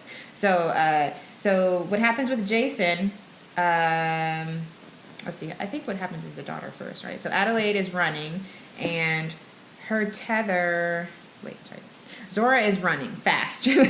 Steam is behind her, and she finally gets to this car, I guess, and she thinks she's by herself, and then she sees the tether. Ombre. Her name's Ombre. Oh, yeah. Ombra or something. Ombra, which I believe means like it's like the shadow cast when there's an eclipse. I was thinking like ombre, like your hair, like how it's dark and it gets light. Well, I think that's the same kind of thing. But yeah, it's like a thing kind of whenever there's a solar eclipse, I believe it's like a shadow that it casts Oh my over it. God. Yeah, I think. Wow. And then I believe Zora means light. And something. I was thinking like Zora Neale Hurston, which is she wrote Their Eyes Are Watching God, which is like a black classic. So I was like, oh, this is really 80s black. Yes, like I get it.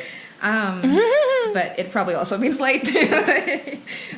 So yeah, they're running the car, and then like so it's her and the and Ombre, and they're just like walking by the car. They're both on opposite sides of the car, and they can see each other through the windows. And then Ombre dips, and you don't see her. And I hate how slowly Zora moves in the sense like it's like whenever you see somebody drop down, you're either gonna bolt. I know she did wait a beat. Oh yeah, and then she like kind of slowly crept down. I know it's like for pacing of the movie, but like in all reality, you're either if you're watching somebody, you're either dipping with them and trying to see what they're doing, or you're Yeah. there. Yeah. Everyone in the theater was like, "Why would you bend down too?" Like, Yeah. so yeah, Most Zora of the bends down and looks choices under they the make- car. Sometimes with scary movies, you're like, why are you doing this? But most Well, of the yeah. choices I agreed with. Maybe not the dad so much. But yeah, that is a weird. Why she His were like the most realistic, though. I stand by that. You know what I mean? Like, sorry, no more tangents. Go ahead. we made 11 tangents. Did you count? Okay, so no. She looks up and the girl or Ombre is on top of the car, right? Finish your smile. And then a neighbor comes out. Luckily, a neighbor comes out and he's like, "Hey, come over here, you." It's like get off my car. Yeah, and she's like, "No," and then come over here. And then so Zora takes her chance to run away, and Ombre stabs the neighbor in the leg though, right? Yeah. It wasn't. It looked like Which it was like in the like behind the knee or something like that. Yeah, which is what. But I see you guys again. But I thought this was important, or like this is important in context of the movie because this is the first time we've seen. Because thus far it's like they're gonna hurt them, but they haven't yet. They're gonna hurt them. Are they just not gonna hurt anyone ever? But this is the first time we see them actually. But I don't like, think she killed. hurt someone. Yeah, I mean, we at least If she went for his Achilles, he would have died. maybe people get cut in the Achilles Yeah. quite often. I think in Because then horror I was thinking, movies. maybe they only Or want in to horror kill. movies and- Maybe they only want to kill their person, their person on Earth. Yeah, I mean, yeah, that's what it kind of seems Oh, like. I especially see. later on in the movie, but maybe not. I don't know. Yeah. So then let's go to the dad. So the dad is on the boat and he's in a bag. He wakes because he got knocked out. I think we skipped that scene. Where Yeah, he got the Abraham took Big out guy the knocked him out. scissors, and you're like, I thought he was about to stab thought so. Gabe, but then he just punched him in the face and knocked really him hard. out. It was Yeah. a thud, her and Rodney. Yes. And then he wakes up and he's in a bag, and he can like see he pokes his little hand through the trash bag. I also thought this was like another homage to Funny Games, like whenever they're in the boat and he has Naomi Watts in a bag on the boat. Like I thought it was another tie to Funny Games. I just want to watch movies with Jordan Peele. Right? I want to see what he knows. Okay, so yeah, they're on the boat. He's in a trash bag.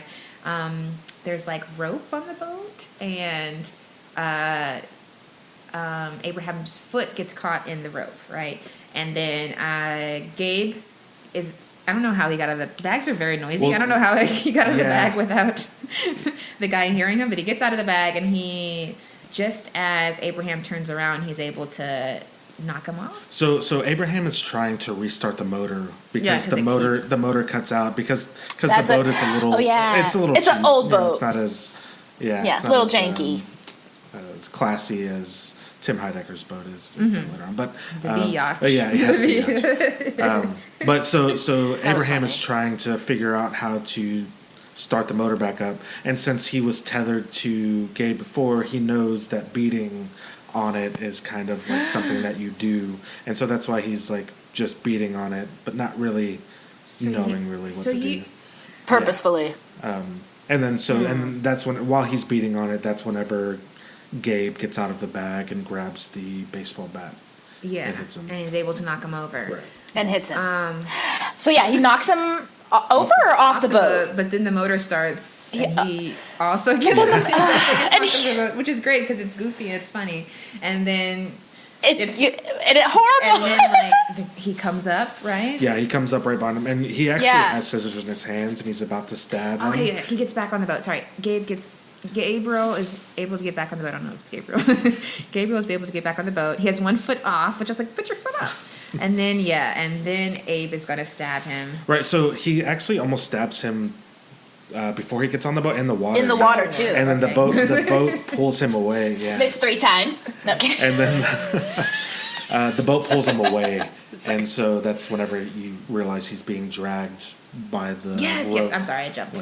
Okay. Yes. And then let's just wrap up his story because it was all happening at the same time. So it's hard. So so then at some point Gabe is able to get back on one foot in the water. I screamed, and then Abe gets up on the propeller, and he's about to stab him, but then Gabe hits the thing. I didn't catch this the first couple times. I was like, how did he get all bloody? I thought he just got hit. But really, he hits the motor and the fans, and then he's bloody. He's dead. Yeah, the propeller. Yeah, I thought will tear you up. I saw all the blood, but how did that happen? Yeah, there was a couple of audible in the theater when that happened. Like people, I guess, just didn't really. We could have used like a back shot. Maybe seeing the fans would have helped. Yeah, or showing that the fans were part of or maybe even showing when the engine stops, you see the fan stopping, so you kind of get the juxtaposition. But you got it first time. You're so good.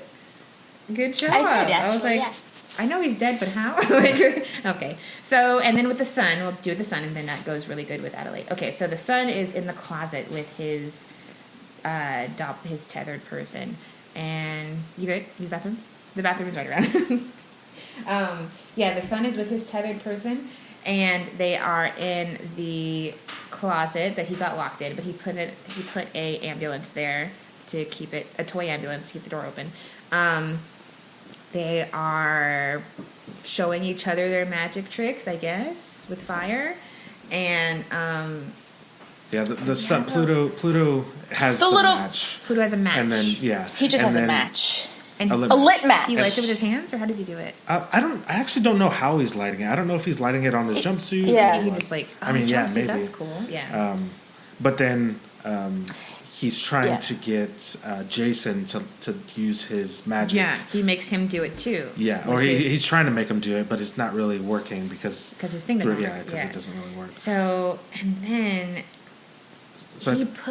Pluto puts Jason's mask down. Is that so? Jason realizes that Pluto's temper is kind of flaring up because Red said he has a temper, so we know that he gets kind of angry. Yeah. And so what he does is he puts his hand up and notices that Pluto puts his hand up as well. Yeah. And so they're just kind of doing that mirror thing that you do with friends sometimes. And they're like the only ones who in like this world, touch and they stuff. can kind of control or at least Jason has some kind of power over. Yeah. It seems like they're tethered a little like strongly than I like that. than everybody else. Yeah. And I don't know if maybe that's a like an age thing, like maybe tethered a little bit. Oh yeah, what are the babies like? Yeah. We don't know. Like, I think that was really what you just said about like little kids playing that game with their friends.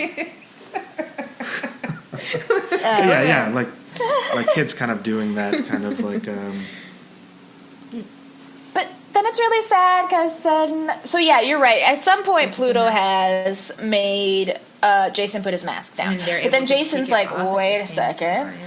Jason's like, no, let's take off our masks now, and we see that his face is burned, just the mouth, right? Which is The mouth is sad. burned. So probably what it is I can't that say why Jason it's sad played with yet. fire, and probably underneath, who knows what he had to make do with, and He was playing with fire too, but he doesn't know what fire does. And also, this might also be kind of like an homage to Freddy Krueger and Nightmare on Elm Street. Okay. He was burned. It's Jason and Freddy. Yeah. I guess so. I did something. Oh. Okay, so then they're You did a thing. He gets it to work. Yeah, it sparks in that moment. Oh yeah, it sparks, and then they're both excited, and then I don't know how he does it, but he pushes his way out of the closet and I locks think what happens with that Pluto spark, in there. Scares Pluto, and so he kind of jumps back into the corner a little bit, and that kind of gives Jason a little bit of time to get out, to roll on out of the there. ambulance. Yeah, they're very marionette-y with each other. So that was one of the moments when the audience was like, because he got out of the closet. He was the first one to defeat him. Or no, that's a lie. Dad just did. See, is Red Mickey? I looked up the names of some of the other tethered, but you kind of see them at the end credits. And Adelaide's mom, her tethered is named Eartha. And so I thought maybe Adelaide's mom had a tether? Yeah. Oh, yeah, because... Oh, yeah. Okay. So her mom's name is Eartha, and I thought, like, okay, Earth, and then Pluto, it being Pluto, so I was like, okay, there might be some kind of, like, planet theme. And her name is Red, so I was thinking, like we call Mars the red planet. But I might just kind of be diving into more than needs to be. But I just thought it was interesting. I like that. Are there 11 characters? That her son was named Pluto, and her mom was named Eartha. I thought that was a good little, like, homage to her. There's 10 characters. I like that. God dang it. No, 11 because I'm a little Lupita, I guess. There's 11 actors. And then, wow. I hope that Jordan Peele has an 11/11 tattoo. No, I'm kidding. Yeah, exactly. So while this is all going on, Red has had Adelaide in the living room, still chained to the table, and kind of just like encroaching on her, right? Like intimidating her, coming over with the scissors, and like telling her we're gonna take our time. We've been waiting for this. We've been waiting for this. This is the untethering. It's like slowly pushing her head down against the glass of the glass, which is another, I guess, filming. There's lots of glass breaking. It was like filming reflection. And I thought the fact that it was breaking was kind of like the untethering, or like kind of like breaking of your reflection, like like breaking a mirror, Oh my gosh. Okay. I like that. But Jason locks. Yeah, and he starts crying. Pluto and he starts crying, and I think that's Adelaide goes, "That's yours." Yeah, like two moms on the playground. Back at mom's house, and our kids are fighting. Yeah, that's your kid, not mine. Go get him. Yeah. And then she's like, "Oh," she goes after. Yeah, and then she goes. It shows that she like cares about her kids.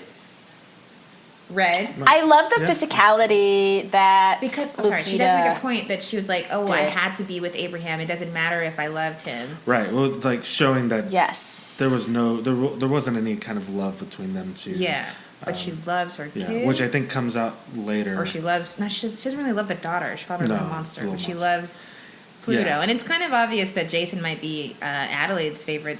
Well, yeah, because she tells Zora to run, and then whenever Pluto jumps on the coffee table, she's like, "No, don't touch him." Like she's very protective of Jason as well. put a pin there. So she. Oh yeah. Okay. So the sun is locked, or Pluto is locked in a thing. Red goes to get Pluto, and then Adelaide gets her. What are those called? Fire pokey stick? Crowbar? It's like a. Oh, not a crowbar. It's like a fire stoker. Fire stoker. Or like, A pokey? A poker. say A poker. She gets a poker. Stoker? Yeah, I think it's stoker. A poker. She's a toker. She gets a fire stick and okay, poker. We'll go with Fire poker. stick? One of those pointy iron Yeah, clubs. I have one, but she gets a poker stick and she's able to break the piece of the table that's holding onto her handcuff. So she's free, and then she has the fire. She has the poker from now on, and she calls out to Jason, and he's hiding in the same spot he was in earlier, and Which is in like a cupboard, which I also thought was another shining moment. Like, because Danny likes to hide, or like would hide in You mean cupboards. Tommy? Yeah. Yeah, Tommy. Yeah, sorry. You mean Tommy? Yeah. he's in there. and Oh, okay, so okay. And so yeah, they get together, and then Pluto shows up, and she throws that bookcase down. I'm like, he's crawling. It's not gonna, it's not gonna bother It him. slowed him down a little bit. I guess so. And then It does, yeah. Red pokes her head out, but they get away, and they get out, and they find Zora, and they hear the dad honking, and they make their way there, and they get on the boat. And as they're pulling off, then they see we see Pluto on the dock first, and then Red, and then Zora appears. Zora's really scary because she's like running around. See, I thought the way that Pluto ran was less like a dog, and I associated more with like a spider, because he was very Spider, up me like too. this, and like instead of like running like that, he was like it was very quick up and down motions, and not really like I don't know, didn't really look like he was running like a dog. Okay. Yeah, he was very Yeah. like scattering. Yeah.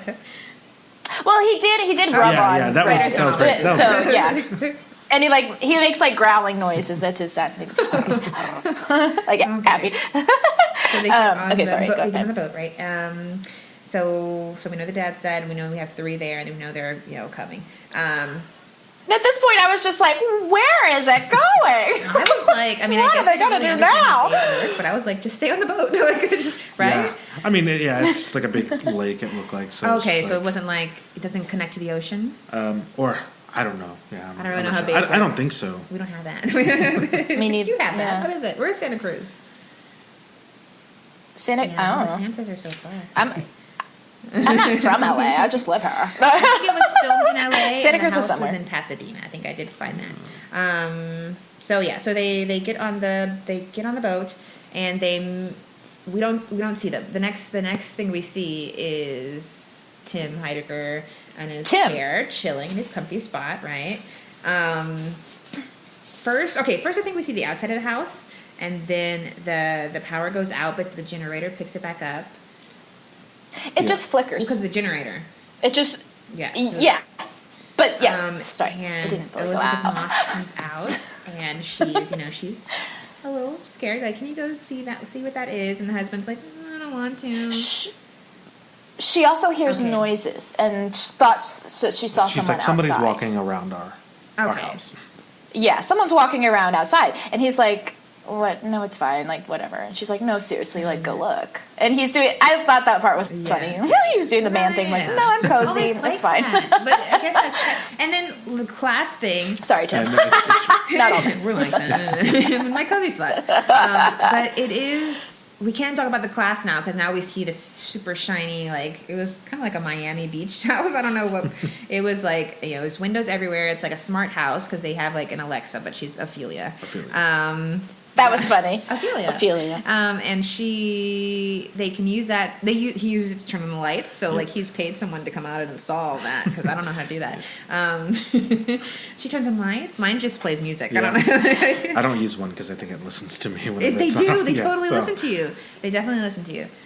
She's listening to you right now. Annie has a funny joke where she says she's always polite to hers because she doesn't know if they're gonna like come over and that's take over. And everybody who's been yelling at their smartphone. It wasn't a joke. I keep calling mine Siri, so that's so disrespectful. I'm so sorry. That's not your name.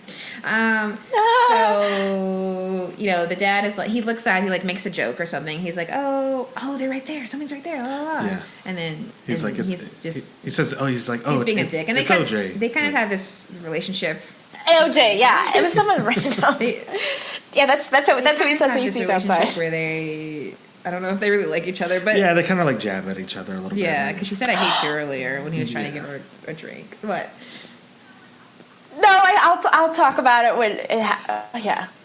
They do love each other, but yeah, they're kind of shitty to each other. So she's still freaked out, but he's being a dick. So he gets the Beach Boys on.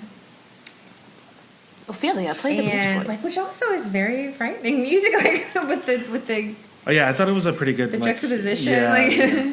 That's very Kubrick. Yeah. Like you that's see, very like Kubricky. A Clockwork Orange kind of with the Clockwork Orange. Oh god, that fucking movie. Next time on Girls Interrupt. So next, I watched that when I was 12 years old. No, don't do this to yourself. Really? I saw it when I was 24. That's twice. It messed me up. So the daughters come out of their room and. They said, "Oh, we're gonna go back to bed." So I'm like, I don't know, we're not sleeping. We're going. Yeah, she was like, "Go back to bed," and she's like, "Just because we're in our room doesn't mean we're sleeping." I was like, "What's going on?" So and then they. Oh my god! And then and then Tim Heidecker just. Did you know that? Did you know what was gonna happen? I didn't know that there was gonna be more tethered than people, just the right? family. I thought it was just that family. Yeah, I thought maybe the people that they heard outside was like Lupita and her family coming from. But home. I knew there was stuff going on. Because that's what I thought was going to happen. The trailer, and in the trailer is the scene of like Elisabeth Moss gets stabbed, or like kind of like crawling in blood. Yeah. Oh really? But it was like really. Cool. I didn't see that. I thought maybe it was. The red family from Lupita. Yeah. I thought there was just like them kind of wreaking. Yeah. Their doubles. So their doubles come out and quick. So.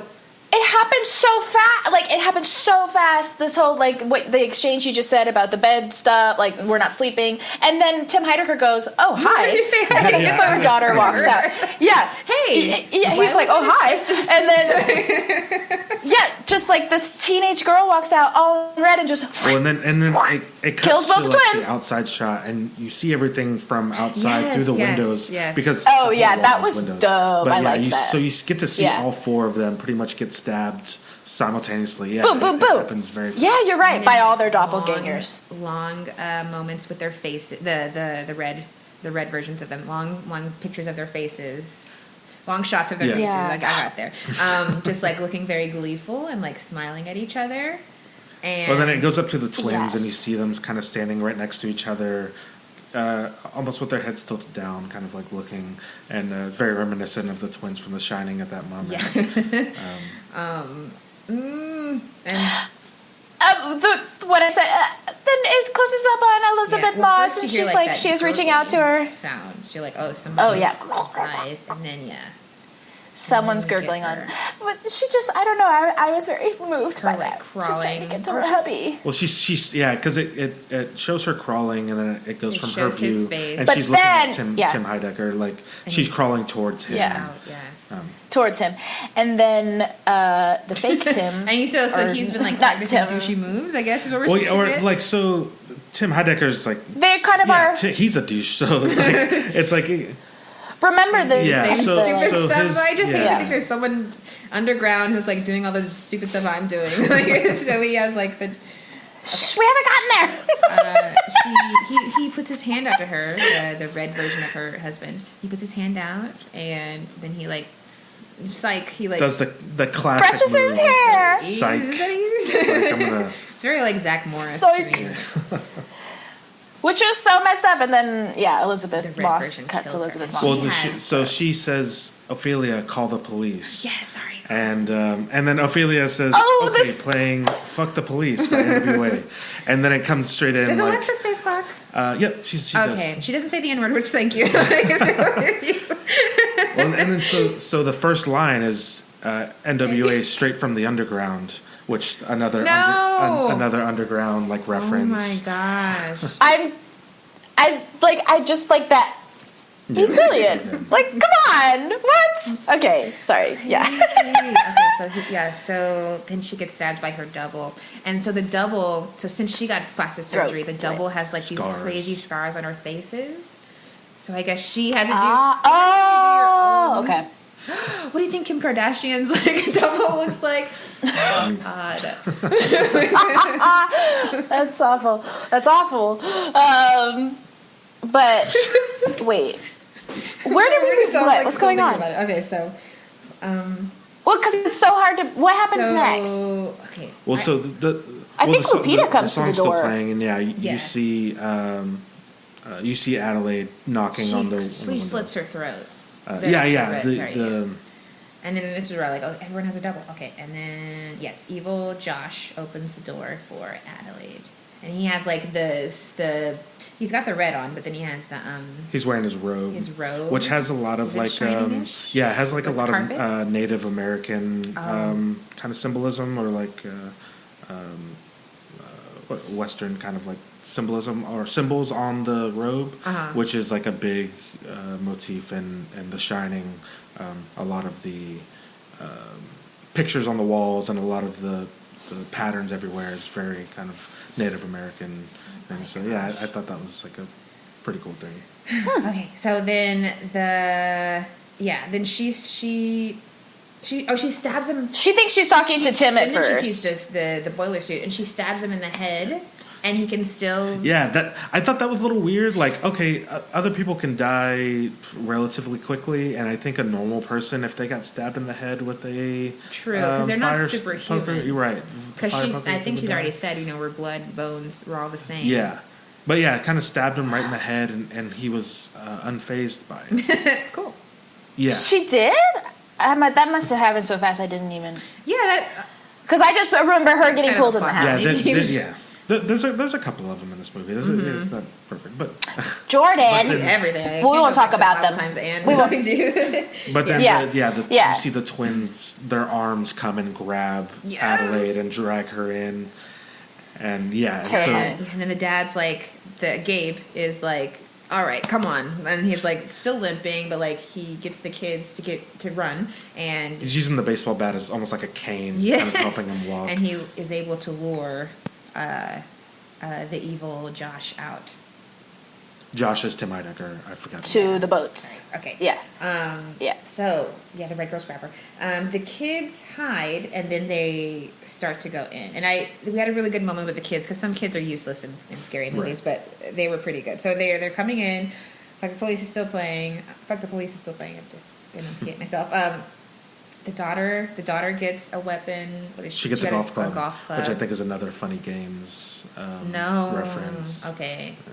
And the son... Little boy picks up a crystal? And she, their whole interaction was funny. Because I feel like this is, scary funny. It was both at the same time. My mom laughed a lot. So they're going upstairs, and she's smart. She closes the door as she walks by. You're not going to jump out at me without me hearing. See, this is where I think her progression, her progression starts to kind of come into shape. Yeah, and she needs to be done, and the son too. He holds his own. Yeah. I think he. I mean, eventually he gets there. So there are moments of bravery. So they're walking slowly to where they can hear the mom screaming,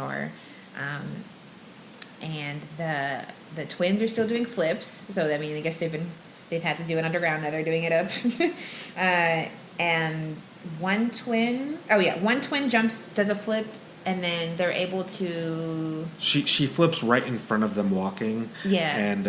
And Zora hits her with the golf club, and she flips over the banister. Yes. And she's out. Okay, we got one down. And then and then they get to the hallway, and they're looking towards the bedroom, but behind them is one of the twins in a headstand. Yeah, she's doing a handstand. And I was like, oh, she's going to fall on them. They're going to... And then... But no, she comes... on her feet, and she's fully quiet, didn't hear anything, and then they turn around, they see her, right? She grabs Zora. It wasn't as easy as the first one, right? They're fully fighting, and Zora's able to get her on there. She's able to knock her out eventually, and there's this intense overkill moment where we see Zora, we're looking up at Zora, and there's just like blood splatter, which is, I mean, that's in a lot of movies. Huh? Yeah, she's just like I said, overkill. She's just hitting. Yeah, you're not getting up. Hitting one of the twins. Which is what you should she do beats in the shit out of her. Like none of that. Yeah, she's like not only like slamming, but she's also taking the other end and like stabbing almost. Yeah. And then you hear a lot of like. Yeah. And we missed like after she hit the first twin, she like stretches a little bit. Yeah, she's like, you can tell this. she's like yeah. Like, oh, okay. So she's done her overkill, and then the brother shows his face. People in the audience were clapping. She was beating the shit out of her. The brother shows his face, and he's like acting like he did something, but he didn't. And so then Elisabeth Moss is having her moment. So she's like, it's so creepy. Like the music is really like romantic almost, and she's like staring in the mirror, getting to put on real lip gloss for the first time. Who knows what she was using underground? I love this idea that like everything is worse underground, but like, what if above ground you have bad things? Like, do they have to find even worse things? Like, what if? Like, worse things. I don't know. Yeah. So she. Someone in the audience was like, "Ew!" They audibly were like, "Yeah," and she at her face. She acts like she's going to stab Lupita, but then she cuts her own neck. What do you? Well, I think that a lot of that has to do with the strange. plastic surgery, and like, so I'm sure whenever Lupita said that she had to perform her own C-section, I'm sure they don't have doctors under there performing things. So I'm guessing but don't she the performs. Doctors have doubles? Like, I mean, yeah, maybe, I don't know, but I'm pretty sure she's performing her own plastic surgery, and so I think that's just another way of showing that it's like very surface level. Even her doppelganger is like kind of cutting herself, like because that's what she is used to doing. Okay. Okay. So the dad. Okay. So earlier the Josh, Tim Heidecker was like, "Oh, you got to get a flare gun." La la la. I knew you would forget the flare gun. Something like that. It's always something, right? But the dad is able to get onto the biatch, which is Josh's boat. The biatch. Biatch. He's on there, and he's able to get the doppelganger to come down into the little galley. I don't know boat terms. Oh yeah, all right. Starport, right? And so he gets on, and he got you, and he like shoots him with the flare gun. Oh well, wait! You missed the funny part. Tim Heidecker, he's still fucking with him. He's like squawking across the lake, like where is he? Where is he? And then he like, bends down, and then you're right, Gabe. But he doesn't. He misses. He shoots right next to him. It doesn't hit, so they have to brawl it out in a fiery, which I thought was really cool, like showing cabin. It was cool. It made a really cool scene. Yeah, with the smoke kind of coming up, and then like the redness of the flare. It was like a Ryan Gosling movie in 2011. Yeah. He loved it. He smoked for a while. Yeah, he did. And then it cuts back to Elisabeth Moss, who's watching in the window as her husband. And this was really strange. Yeah. And at first I thought we were looking at. I thought it was. Wait. Yeah, I thought we were outside looking at her, and that's why we couldn't hear her. But no. We're behind her, and she's just not making sound. She's like crying, but not making sound. Like, or also, this is another thing, like of somebody or how Red said she didn't love Gabe or Abraham. Mm-hmm. Like I'm sure that their love in the tethering wasn't real either. So like her kind of screaming out, I think is just another way of just like acting. Acting. Like oh no. They were both kind of playful, and then she starts laughing. Which is, maniacally. But still no sound! Such a good scene. She's, okay, yeah. The transition from laugh to cry. Could you do it, Annie? Can you do it right now? Okay, all right. Not right now, but I can. Show me! With no sound. Yes. With no sound. Okay. So the daughter tries to... No, I'm kidding. The daughter tries to sneak up on Elisabeth Moss's character. To hit her in the back of the head. I wrote down her name. But then she sees her in the window. Kitty, and then her other name was Dahlia. Is that Dahlia. Like Black Dahlia? Yeah. Black Dahlia have scars? Yeah, I think so. Black Dahlia had the corners of her mouth. The mouth. Cut. And so, yeah, I think that's... Do nothing without intention. Wow. So that's wow. Okay. Yeah. She's the red doll, yeah. So, but it's scary because she's like gonna hit her, but Elisabeth Moss grabs her wrist. Like, yeah, it's like... Well, she sees her in the window, and then she goes, "Oh, gotcha." She turns around. Yeah, gotcha. She straddles her. She's like about to kill her, and she's like taunting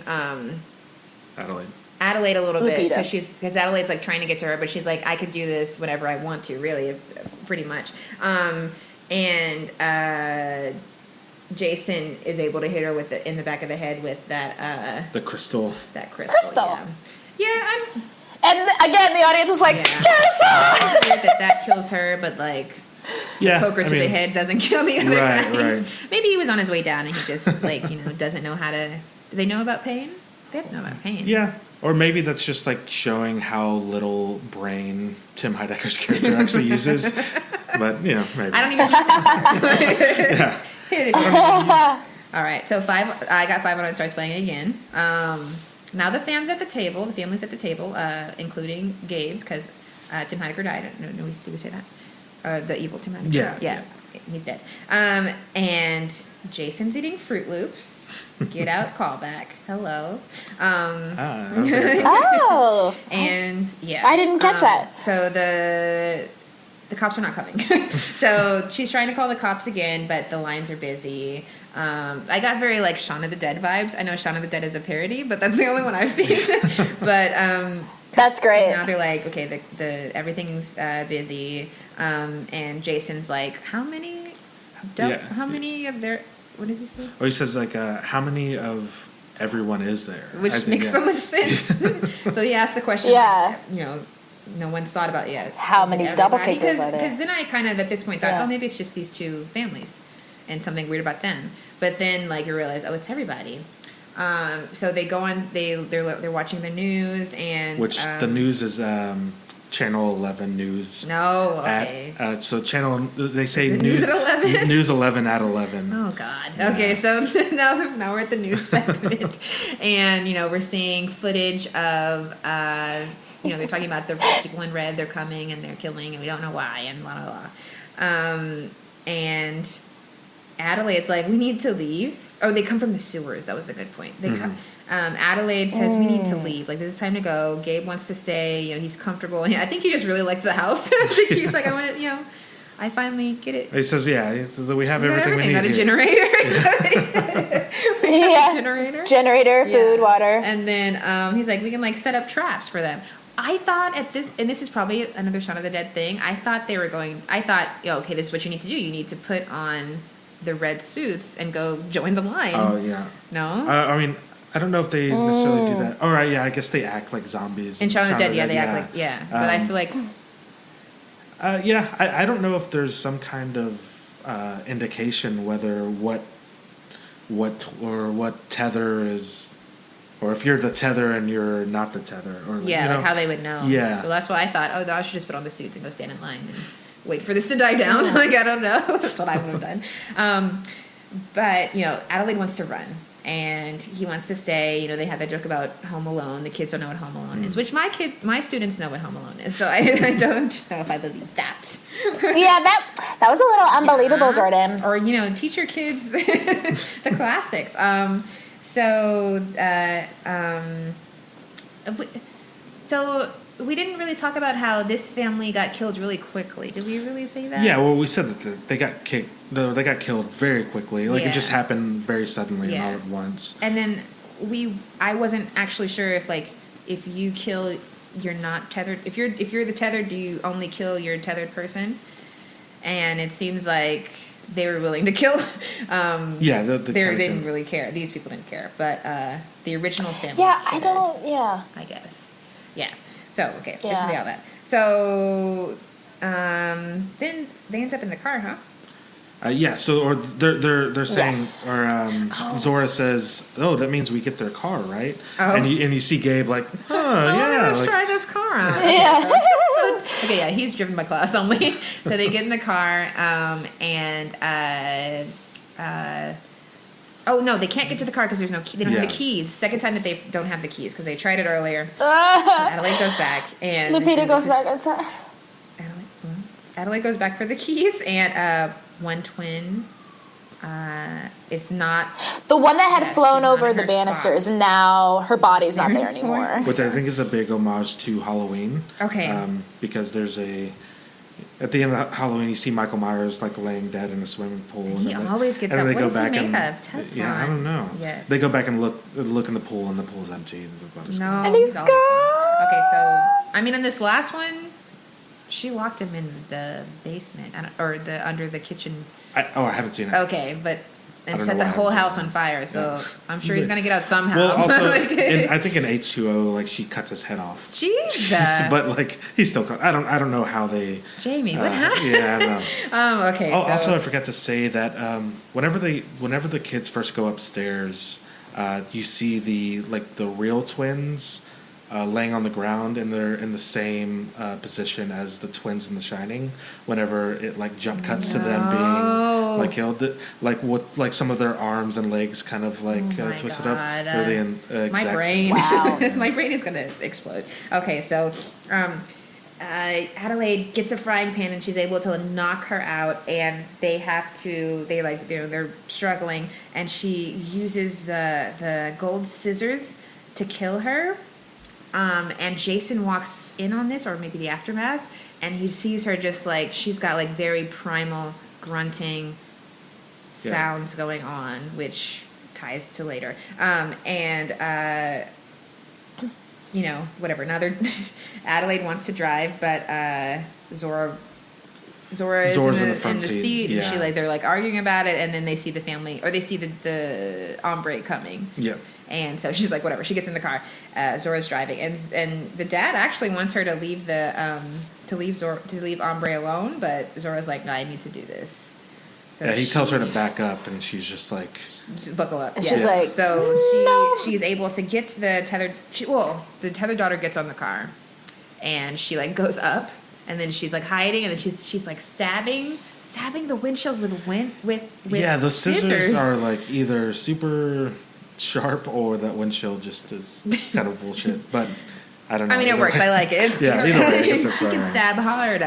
Or she's really strong. Been practicing. I mean, track and field. Yeah. So she has to be doing something under the daughter was running so fast. There's been that was intense. Because when she tries to run her over, and she jumps up, and at first she's on top of the car and stabs through the sunroof. I didn't it so quick. That's really scary about her. But then she gets on the car. She slams on the brakes. You're right, windshield, and then she's on she goes flying. And this is. And then Lupita gets out of the car, yeah, and everyone's Adelaide gets out of the car. The core. She gets out of the core, and then she walks outside. The daughter's in this weird position, I guess, she's dying in the tree. She's in a tree, and she is still maniacally laughing, and she's reaching for Adelaide, and Adelaide kind of mothers her. She's shh. Yeah, almost kind of. It seems like she's trying to put her at peace, with what's going on, or it's okay, what's happening to you, kind of thing. Which, yeah, it's very maternal. And I thought she was going to put her out of her room. So she goes. I guess that's dark. Let me just no. So she goes back to the car. Yeah. The dad's okay, so your mom's out of the car. The dad is useless. He's not doing anything. Yeah. He did not. Well, Dad's injured too. Okay, he can't walk. I've seen movies where they're injured and they're That's true. He wasn't even really trying when he wasn't injured. He retreated really quickly. No, you're right. Yeah. He didn't unbuckle a seatbelt when she got out of the car at all. Okay, so she's back, and it's daylight now, which I was this is going into the day. I didn't because normally we stay in the night, and there's bodies everywhere. They go back to the Santa Cruz beach. They do. Why would they? I'm not too sure what their motive for going back there was. Well, Lupita has by this point said they think like us. They know where we're going. So maybe she's thinks like her. I don't know. We don't. I don't know. Ooh, okay. So, but then they see the car that they own on fire in front of them, right? Mm-hmm. Because they're like, oh, that's is that our car? And the little boy gets the little boy who's evil. Pluto. He's red. He's evil. The little boy in the red suit gets out, and Pluto. Yeah. Adelaide gets out to go talk to him, or talk at him. I don't know. Well, you think it's weird because she gets the fire poker from Gabe, so you think she's going out there to like fuck him up, but then she kind of like puts it down. She sees that he's snapping. That's very creepy too. Yeah. So that this thing between them, because he knows that that his double was doing it with the mom, so he knows that I don't know, that's crazy. So I thought the snapping was the match. Well, for the kid snapping. in the backseat. No, it's definitely a tie back to them in the car, teaching him the rhythm. No. I thought that was his version of lighting that whatever toy was, whatever magic toy. Because of what happens, right or after. both. I think it's definitely a callback to the. Yeah, it seemed like the snapping. Keeping rhythm. Oh, okay. I've only seen it once, guys. So she, but then he does make a match appear. And so she's out with him, and he puts his mask up. Well, he puts his mask up, and he leans around to look at Jason. Yeah, Adelaide, to look at Jason, and smiles. And at that point, Jason realizes that he's setting a trap for him. Yeah, he's like, "Get out of the car! It's a trap." And it's very smart of They them. put their masks down at the same time. Yeah.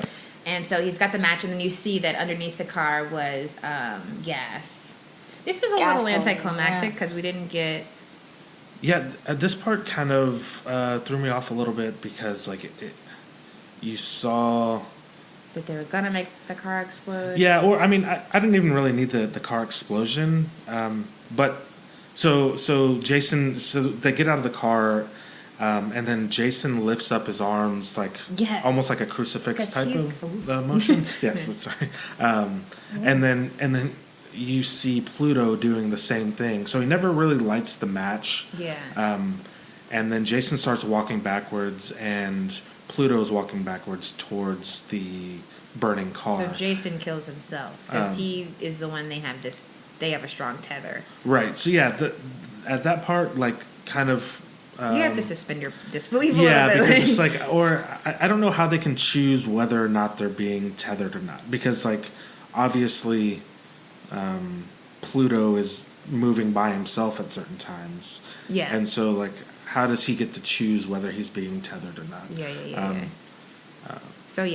But Jason walks him back, and because he has control, he's killing Pluto, because he pushes him into the fire of that car their car that was on fire. So he dies in the fire. And he was born of the fire. Yeah, he was. Yeah, maybe Pluto wanted to. But also at this point, Adelaide, I think screams no. She says no. Like I wrote that. She tries to say no. She with her voice. She does not move to save him. But yeah. So and then the way that Lupita or Red was hiding was perfect. So she's like, let me just that. I knew that was gonna happen. I knew as soon as he started backing up, I was like, "Oh no!" A maroon van with tinted shades, tinted windows. And she's like kind of hunched over, like camouflage, and lifts up her head. Perfect. That was a good shot. I really liked the reveal, especially because it was out of focus. I thought that was nice. Yeah. So she grabs him and runs off. And again, the dad was not not watching. The second father, who was not watching their child as they disappear into the. Black father is watching kids. What are we doing here? All fun. Then, the dads can't watch kids. The other copies are starting to line up, and then the guy who was holding the 1111, he's in line, so you know that this all started when he first came out. So and he has 1111 carved into his forehead. And so pretty much humanity's. Is it only Santa Cruz where this is happening, or is it? Or at this point, America. At this point, you see them in the water in Santa Cruz. You see them in the water and on the beach and everything, holding hands. Yes. Like Hands Across America. So it must have been the whole all of America. Or at this point, we just see them holding just right there. Okay, we're starting to get into it, and I don't want to poke too many holes in it because I really do like the movie, but I think this is where we start getting into I'm confused. No? I mean, I guess it depends on what part you're talking about. About this whole underground theory. Okay, so we're okay, so they drive back to the Find Yourself mirrors because that's where she knows that Jason is going to be, and the dad and the daughter stay up above ground. Yeah, I guess so. I don't know where they are. The dad, yeah, okay. Well, it's Adelaide by herself because she knows. I mean, this is how it works in movies. You have to do this by yourself. You can't.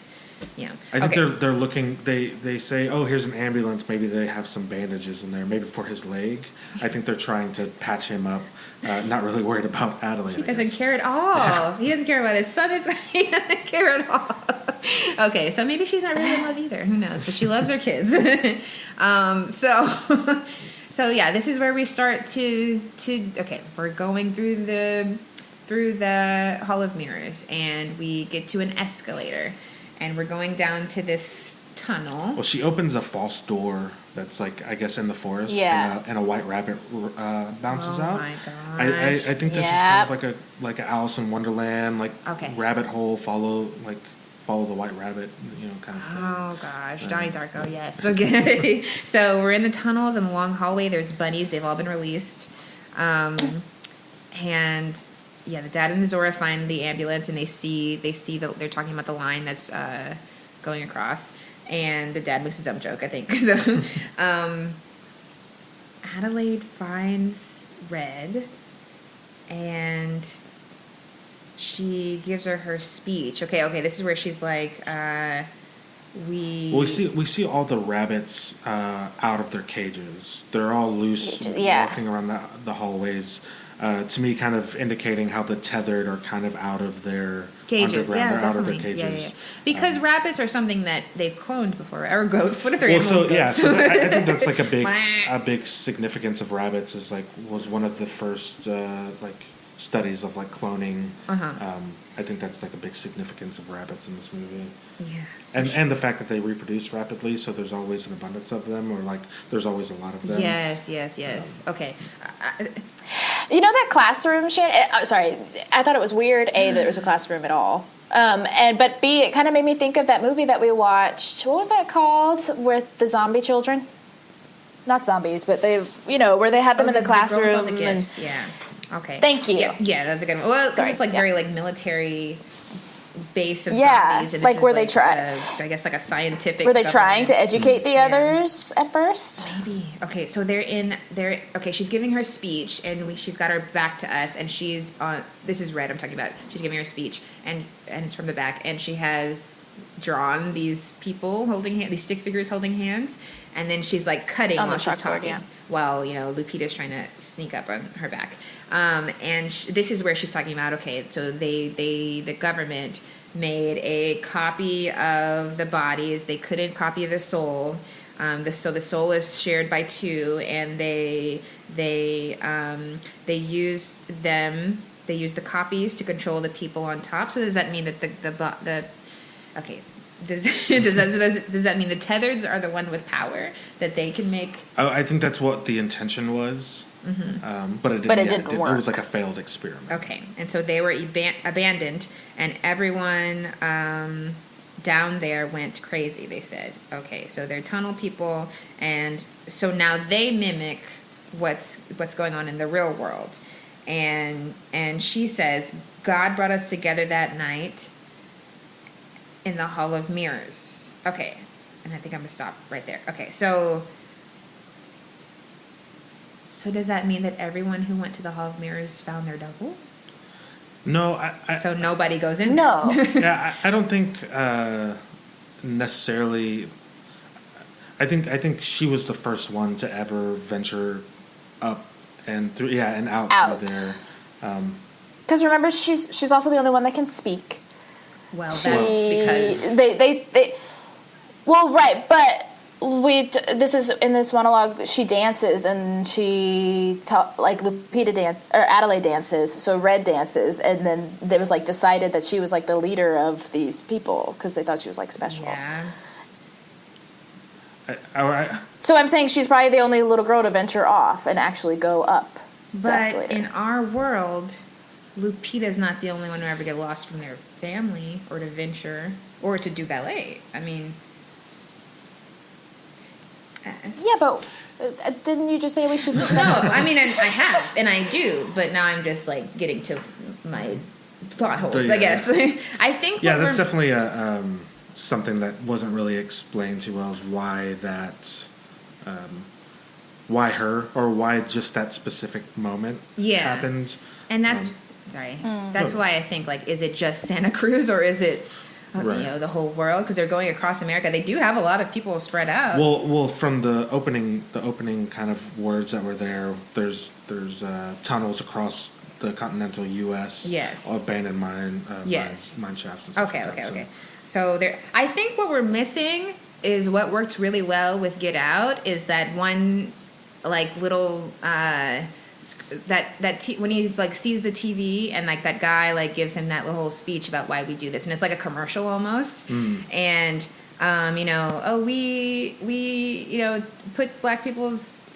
take over black people's bodies because we just want to be cool or fast or whatever, and that like tied it up so well and like gave us insight. I think we needed like from the 80s scientists explaining their experiment. I think maybe it's the final shot in the movie, I guess, but so I don't know if we want to get there, but I think the final shot in the movie kind of shows the vast kind of bigness of what's going on, to show that it's not necessarily in one spot. Yeah, well, and then if we're saying that, and okay, so Adelaide's the only person who's ever done ballet. No, what is Beyonce's double like, or why are we not following her? Well, I also think like the following happens after. Like the whole ballet thing, and the following happens after, I guess, the twist. And I guess maybe because of the twist, maybe that is why, because she's okay. I mean, hold on. But I guess my questions about just the underground part is like, I'm not all the way there with it. I don't understand it completely. Yeah, I mean, I think just that one speech maybe didn't tie things up. Yeah, enough. like a video with scientists would have done. I mean, I don't know. I think that would have been good, and like it seems like it's kind of his style too. So yeah, the tunnel people are just mimicking what's going on in the real world, and they're eating rabbits raw, which is like, well, what if somebody on the top is eating rabbits raw? So they have to find something worse, or? I think she said that's all they get is rabbits. Okay, I mean, like, because what about like homeless people? Like underground, they had like bunk beds. That'd almost be better. But I guess they're only choosing certain people to. Because if you think it's like a class thing, and they're trying to like explain about class, maybe they only chose upper class people. Yeah, and control. Well, I also think that's like a good thing. they're the lower class. Yes, in definitely. general. So even like a homeless person up here, because they get sunlight and they get things like that, they're still considered a class higher. Okay. Yeah. Which is really what I would think. Yeah, maybe the government didn't make it. But it has to be everybody because there's nobody above ground. No. They're all dead. I mean, unless the others just killed everybody who weren't even a part of the experiment, right? Everybody's dead. There's no police. Well, let's go on. There's helicopters in the last scene. Okay, so they do have the same Hands Across America shirt. I noticed that the two girls, when they show them, they do have the same shirt, but they have different Thriller shirts. So one has like a bootleg, like really old shirt, and then one has like a really crisp Thriller shirt. So I don't know. And so she says, it flashes back to how the therapist was telling her parents that she needs to encourage her to like dance and things like that. And so then we see, she was dancing, and everyone thought she was different because she was dancing, which, I'm confused again. So she was dancing in the real world and underground. Yeah. Because of what was going on up on top. Right. Okay, sure. And so then she's like, oh, I had to make a plan to come up so we can have our moment because people are following me now and I am telling them like we don't have to do this anymore. So then she's like planning all these outfits and the scissors. Did they order from Amazon? See, that's what What's going on? That's one big plot. Where did they get all of these really nice boiler suits and really nice gold scissors that cut through windshields? And so then she's cutting these red paper people and she's got 4 of them and then she's got 2 and then she's like, God brought us together or something like that, and she rips them apart, I guess. This is her time. I think that was everything. So we're about to get to the scene. Anything you want to say before we cross over? No. Okay. Then we get the actual remix of Luna's with the violins and the choreograph, because it starts with her like moving backwards. It's so scary. And so they're just... She starts to dance, essentially, which is really cool. It is a dance, and it is a fight, and it's so intense, and I don't really have words because you just have to see it. Yeah, like, I think she's moving very gracefully, where you see Adelaide kind of acting, I guess, more aggressive, because she's trying to hit her sloppy, with the... where... Yeah, where... She walks very clinically. And then this Red is also does. being, like, cut with scenes of her dancing on stage. Yes, and it's so beautiful. seeing those two together, And you scary. you see kind of like the fluid movement of Red, and how her movement is very dance like. And because she's able to like anticipate every move that Adelaide is going to make because they're so tied together. Right. And like she's just always one step ahead, and just like she's not tired at all. She hasn't really used that much energy. Yeah. And she's still one step ahead of you. I love the physicality Lupita gave her is the entire movie. Like she is grunting and and she gets cut a few times. Oh yeah, she like cuts her in the arm and the leg, and then I think she actually stabs her once in the stomach. Oh god, yeah, that's not good. Okay, so Adelaide. Oh, then there's that part where they're like face to face over a desk, and she's just Red is like whispering nothing. Oh yeah, she's saying something, which that's without sound. I think, right? Well, she's whispering, but you can kind of hear like the movement. You know, whenever somebody talks, you could hear the movement of their lips. What is that? Was that a choice, or was that in the script? No, that's for sure in the script. Oh my god, that's scary. Do you know what she said? Was it 11 words? No. Yes, exactly 11 words. So, Adelaide is losing this fight. She gets stabbed. They're in the hallway now.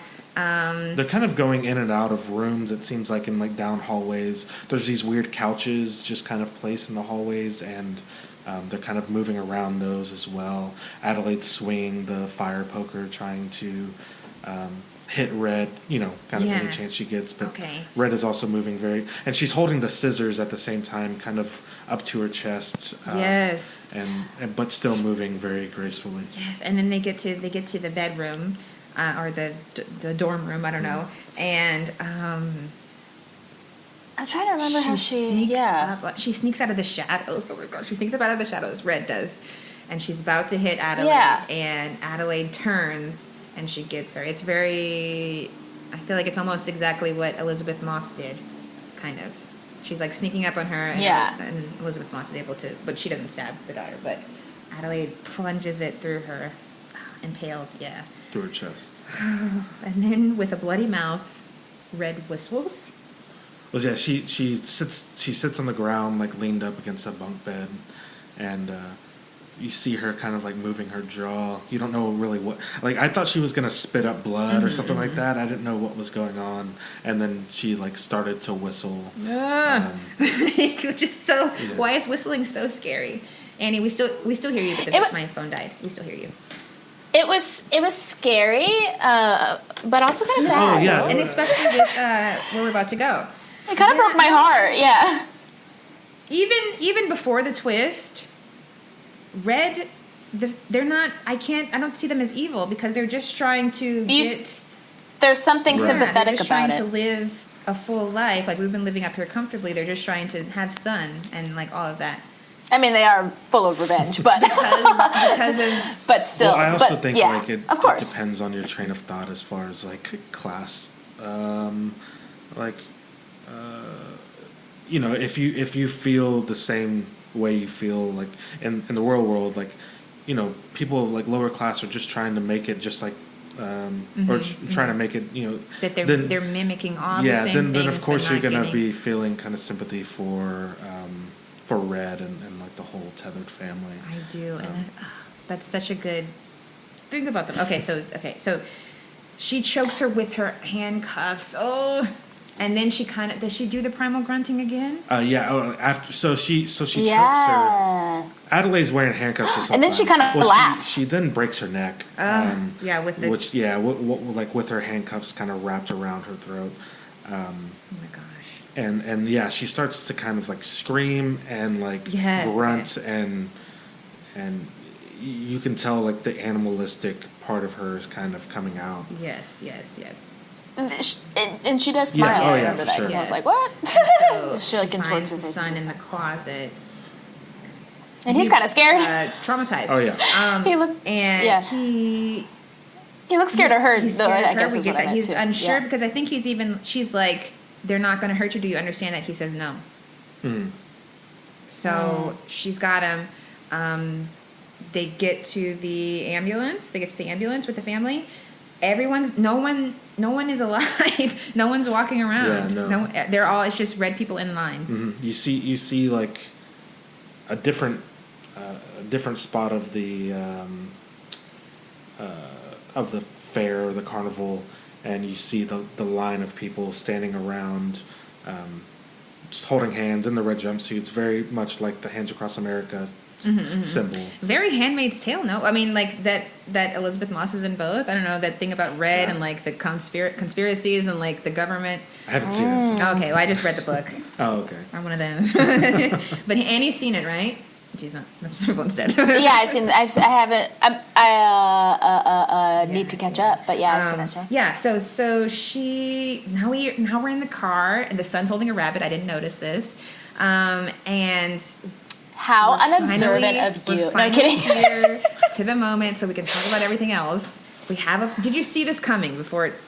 I thought about it. Well, so I thought it like entered my mind a couple times, but then it was always like, no. So the part where I figured it out was whenever Jason first, whenever he walked in on her killing the twin, and he heard her grunting. Then that's whenever I was just like, that's when I was like, oh, okay, so we go. Yeah. So you went with your gut. Yeah. Like I had a twinge. I was like, oh my god, is she like? Yeah. Is that? I was just thinking, it would be sick. And then like, okay, so it happened. Yeah. So she that night that they switched, this little girl choked the other one out, and people have been saying, oh, that's why she talks funny because she got choked. But I don't really think that's it. Yeah, I mean, I think that would be a good.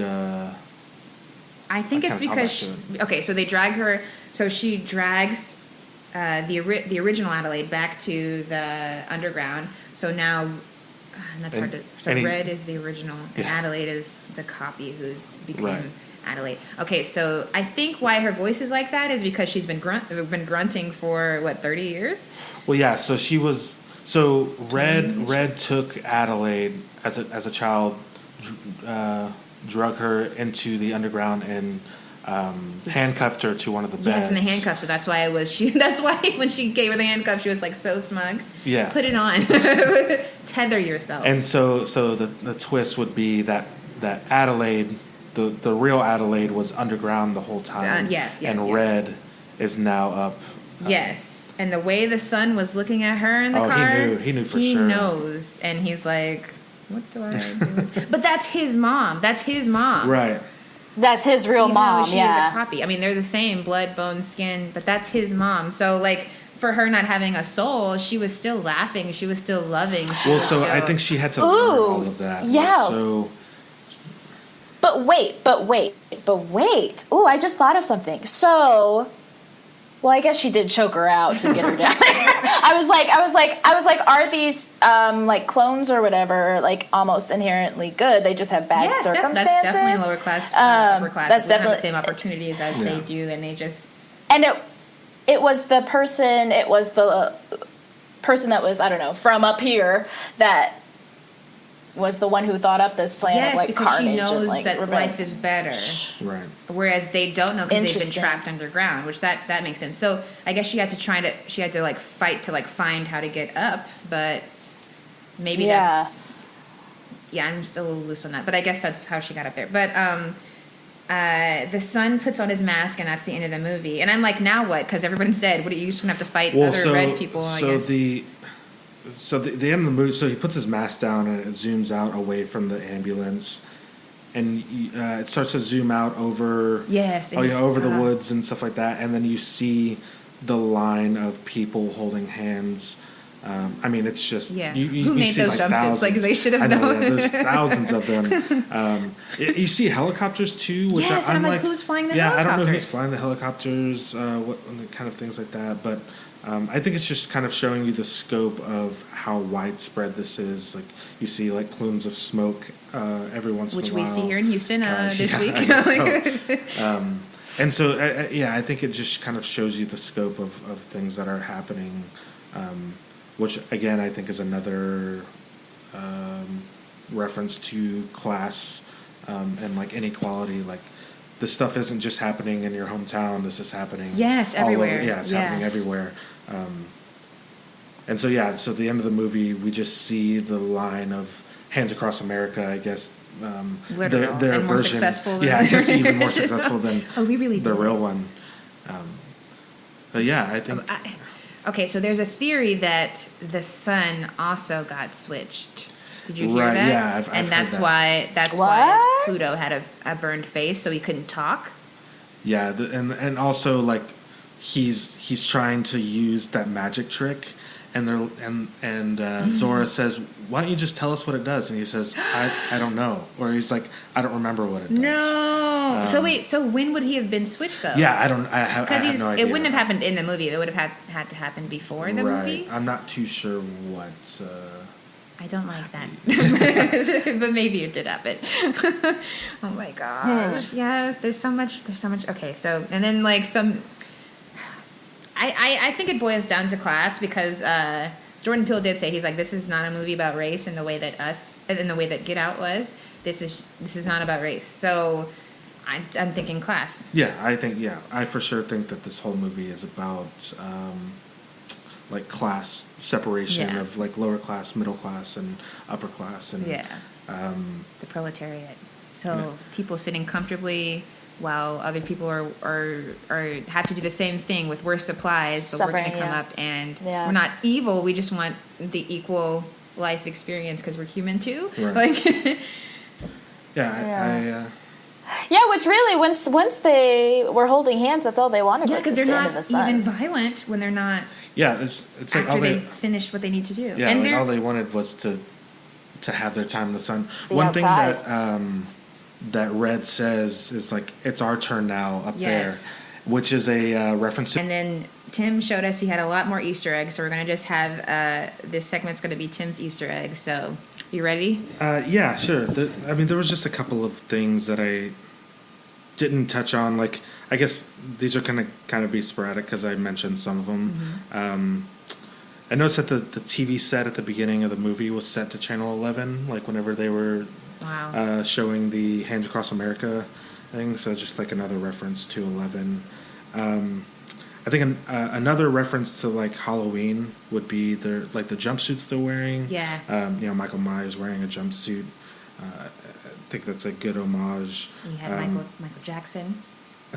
Michael Jackson. So another Michael Jackson reference would be like the one glove. They all wore one glove on their right hand, I believe. The tethers. All the tethers did, which may be like some kind of thing with the Thriller shirt, maybe.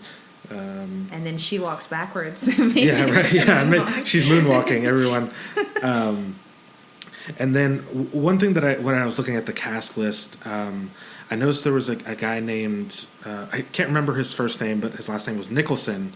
And I was just like, I wonder if he's related to Jack Nicholson. So I looked it up, and it turns out that it's Jack Nicholson's grandson. Oh my God. I believe was the carnival worker who was doing the bottle throw.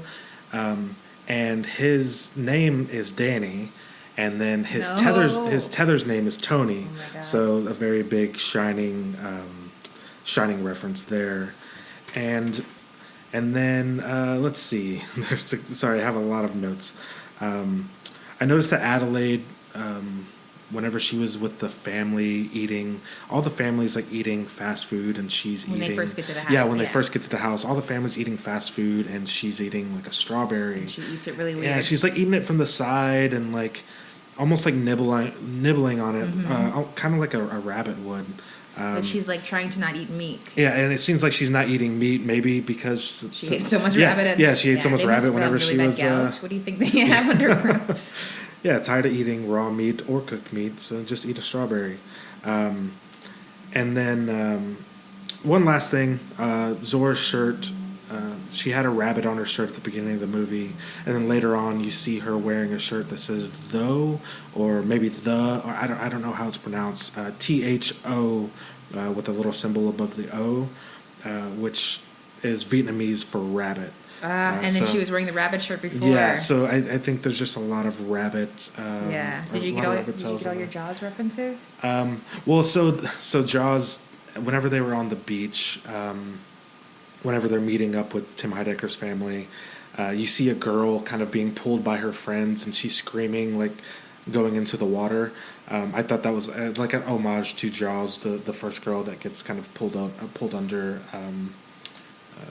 to Jaws, and then obviously Jason's shirt. Wow. And then Jason being named Jason, Friday the 13th. Yes, yes. So yeah, I think that's everything? that's about all I had written down. Good. Just us. Get Out. The conspiracy was cleaned up so well and presented so it made perfect sense. And I guess I just having a harder time with Us, but the broader theme, I understand and I resonate with. And it's really tough to, because you want to compare the two movies just because they're both Jordan Peele movies, but it's They're not the same. They're not the same. It's like kind of completely separate stories. Even though I think some people will try to find correlations like them being in the same world or something like that. But, Okay. So it's kind of hard to compare the two, but I do think that both movies have obviously underlying themes. Yes. And he said this one is not about race. Right. Which I appreciate, and we didn't really talk about it, but it's so nice to see an all-black family, and they're all the same shade. That's really revolutionary. Usually the wife is, so much lighter, and the kids are, mixed, really. But, this is, a dark family, and they're the center. And it's revolutionary that it's not about race, almost, because most of the times we see POC, it's usually about their struggle as being POC.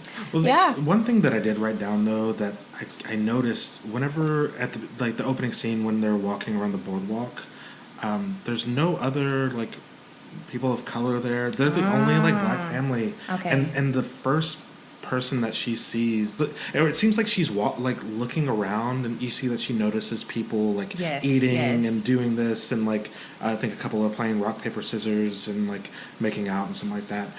The first person that she sees that's like her, besides her family or her parents, is her tether. Wow. So it's one thing that I noticed that I'm not too sure. Some things that I noticed, and I'm just I don't know what this means necessarily, but it's just something interesting. And then maybe that ties into how the dad, because his character is kind of mixed, so he's trying to be this upper class guy, and then you see when he's trying to be aggressive, he's trying to be a little urban. So maybe it's about lower class black people and the difference between the classes and how you go up or and what they see as yeah, we all did the same thing, and yet you get to have this experience and we don't. Yeah. And you have to come back and get us out of the hood too. I don't know, we can go on so many rabbit holes. Right. Wow. I thought another cool thing was I noticed that they were playing rock paper scissors up above ground. Yeah. And then whenever you saw them playing just punching underground, each other, or? no, they were playing rock paper scissors. But normally whenever we play rock paper scissors, we do rock the whole time until we actually throw Did it they out. just do scissors? They were doing scissors. No, and the scissors look 11s. Oh God. Dude, yeah. Who knew scissors could be so scary? And the I'm whack-a-mole was just punching the wall. Yeah, they were just punching the wall. It's just crumping, you know. Did you have anything else before we get to the scoring? No, let's You good? How are you, Annie? Yeah, no, I'm good. I think there's like still a ton left, like to reference in this many movie. chapters like, left undone. I loved it. I think that's okay. I'm gonna say it again, like Donnie Darko. Yeah, Donnie Darko makes no sense, and we still it makes no sense, and I loved classic. this. Patrick Swayze. Plot holes and all. I loved it. I loved it. I was scared, and it made it. It's the scary that like follows you, like you're thinking about it later. Like, what if someone did come up on me? I really also liked how it felt like he was just kind of stirring this pot the whole time. It was like almost kind of all over the place, but then it would Soup. Be cohesive. Gumbo. Yeah. Yes. I loved it. I loved it. Ooh, gumbo. Oh, I'm so hungry. So, all right. Here we also like to rate movies as well. We have our own system, and it's divided into 10 parts. And Tim, you get to be a part of this system today. It's called Rating to Exhale. So the first category, you can get 10 points max for each category. Okay. So the first category was how do we think women were, how do we think they were represented on screen? I gave it an 8 because they were like super strong and had layers to them. I gave it an 8 as well. Okay. And so did I. I gave it an 8. Tim gave it an 8. All right. Next, we have minorities on screen. I gave it an 8 because it's a black family in the lead, and I also like that it's not about race at all. That they're just being represented without that extra need to. I don't know. Right. No. Yeah. Yeah. I gave it an 8, and I thought like I thought having a black family lead and not being like, oh, this is like a black version of this, or you know, kind of like some people do that where it's just kind of like they think it's like other or something like that. Or like having a strong black family, or at least like strong women in that family. And it's its own movie. It's not The Black, The Shining. Right, yeah, it's its own thing. For sure. Yeah. And I like that, I just had a thought and I lost it. Nobody black died, which is another, that's a common scary movie. Except Abraham. First. Oh, sorry, Abraham. Well, the whole family.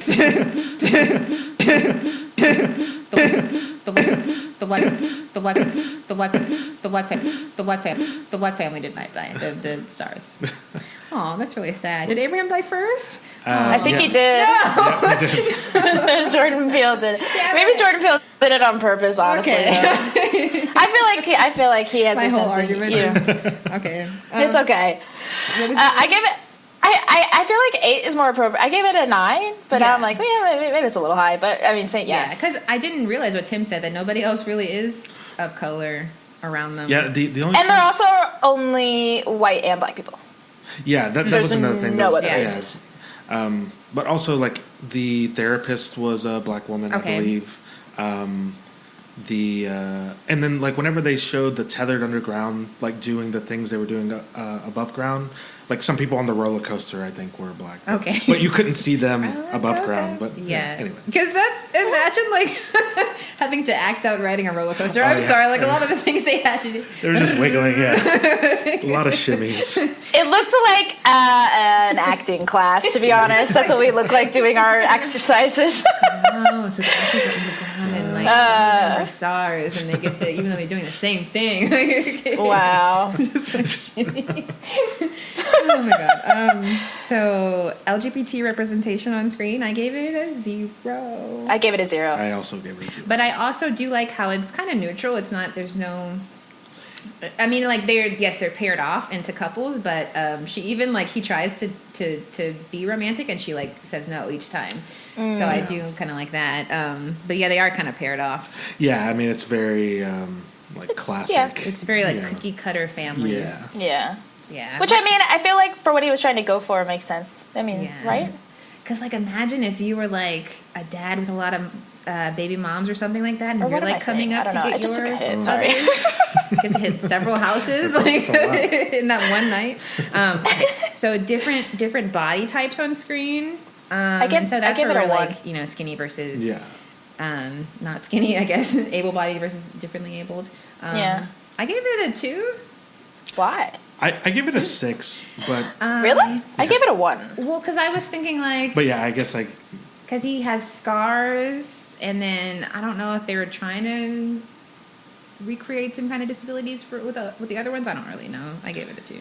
Gotcha. Yeah, I wasn't really sure how to rate this yeah, that's fine. Rating, but yeah, I thought like the son wasn't like a perfectly skinny athlete kid, so he had a little bit of fullness to him. The dad wasn't. He had a little belly. Yeah, the dad. Yeah, like the dad wasn't like Mbaku. And then you have like Tim Heidecker. Who oh my was god, I can't believe that's him. So and he had that's tattoos. kind of. Is that a thing? Yeah, sure.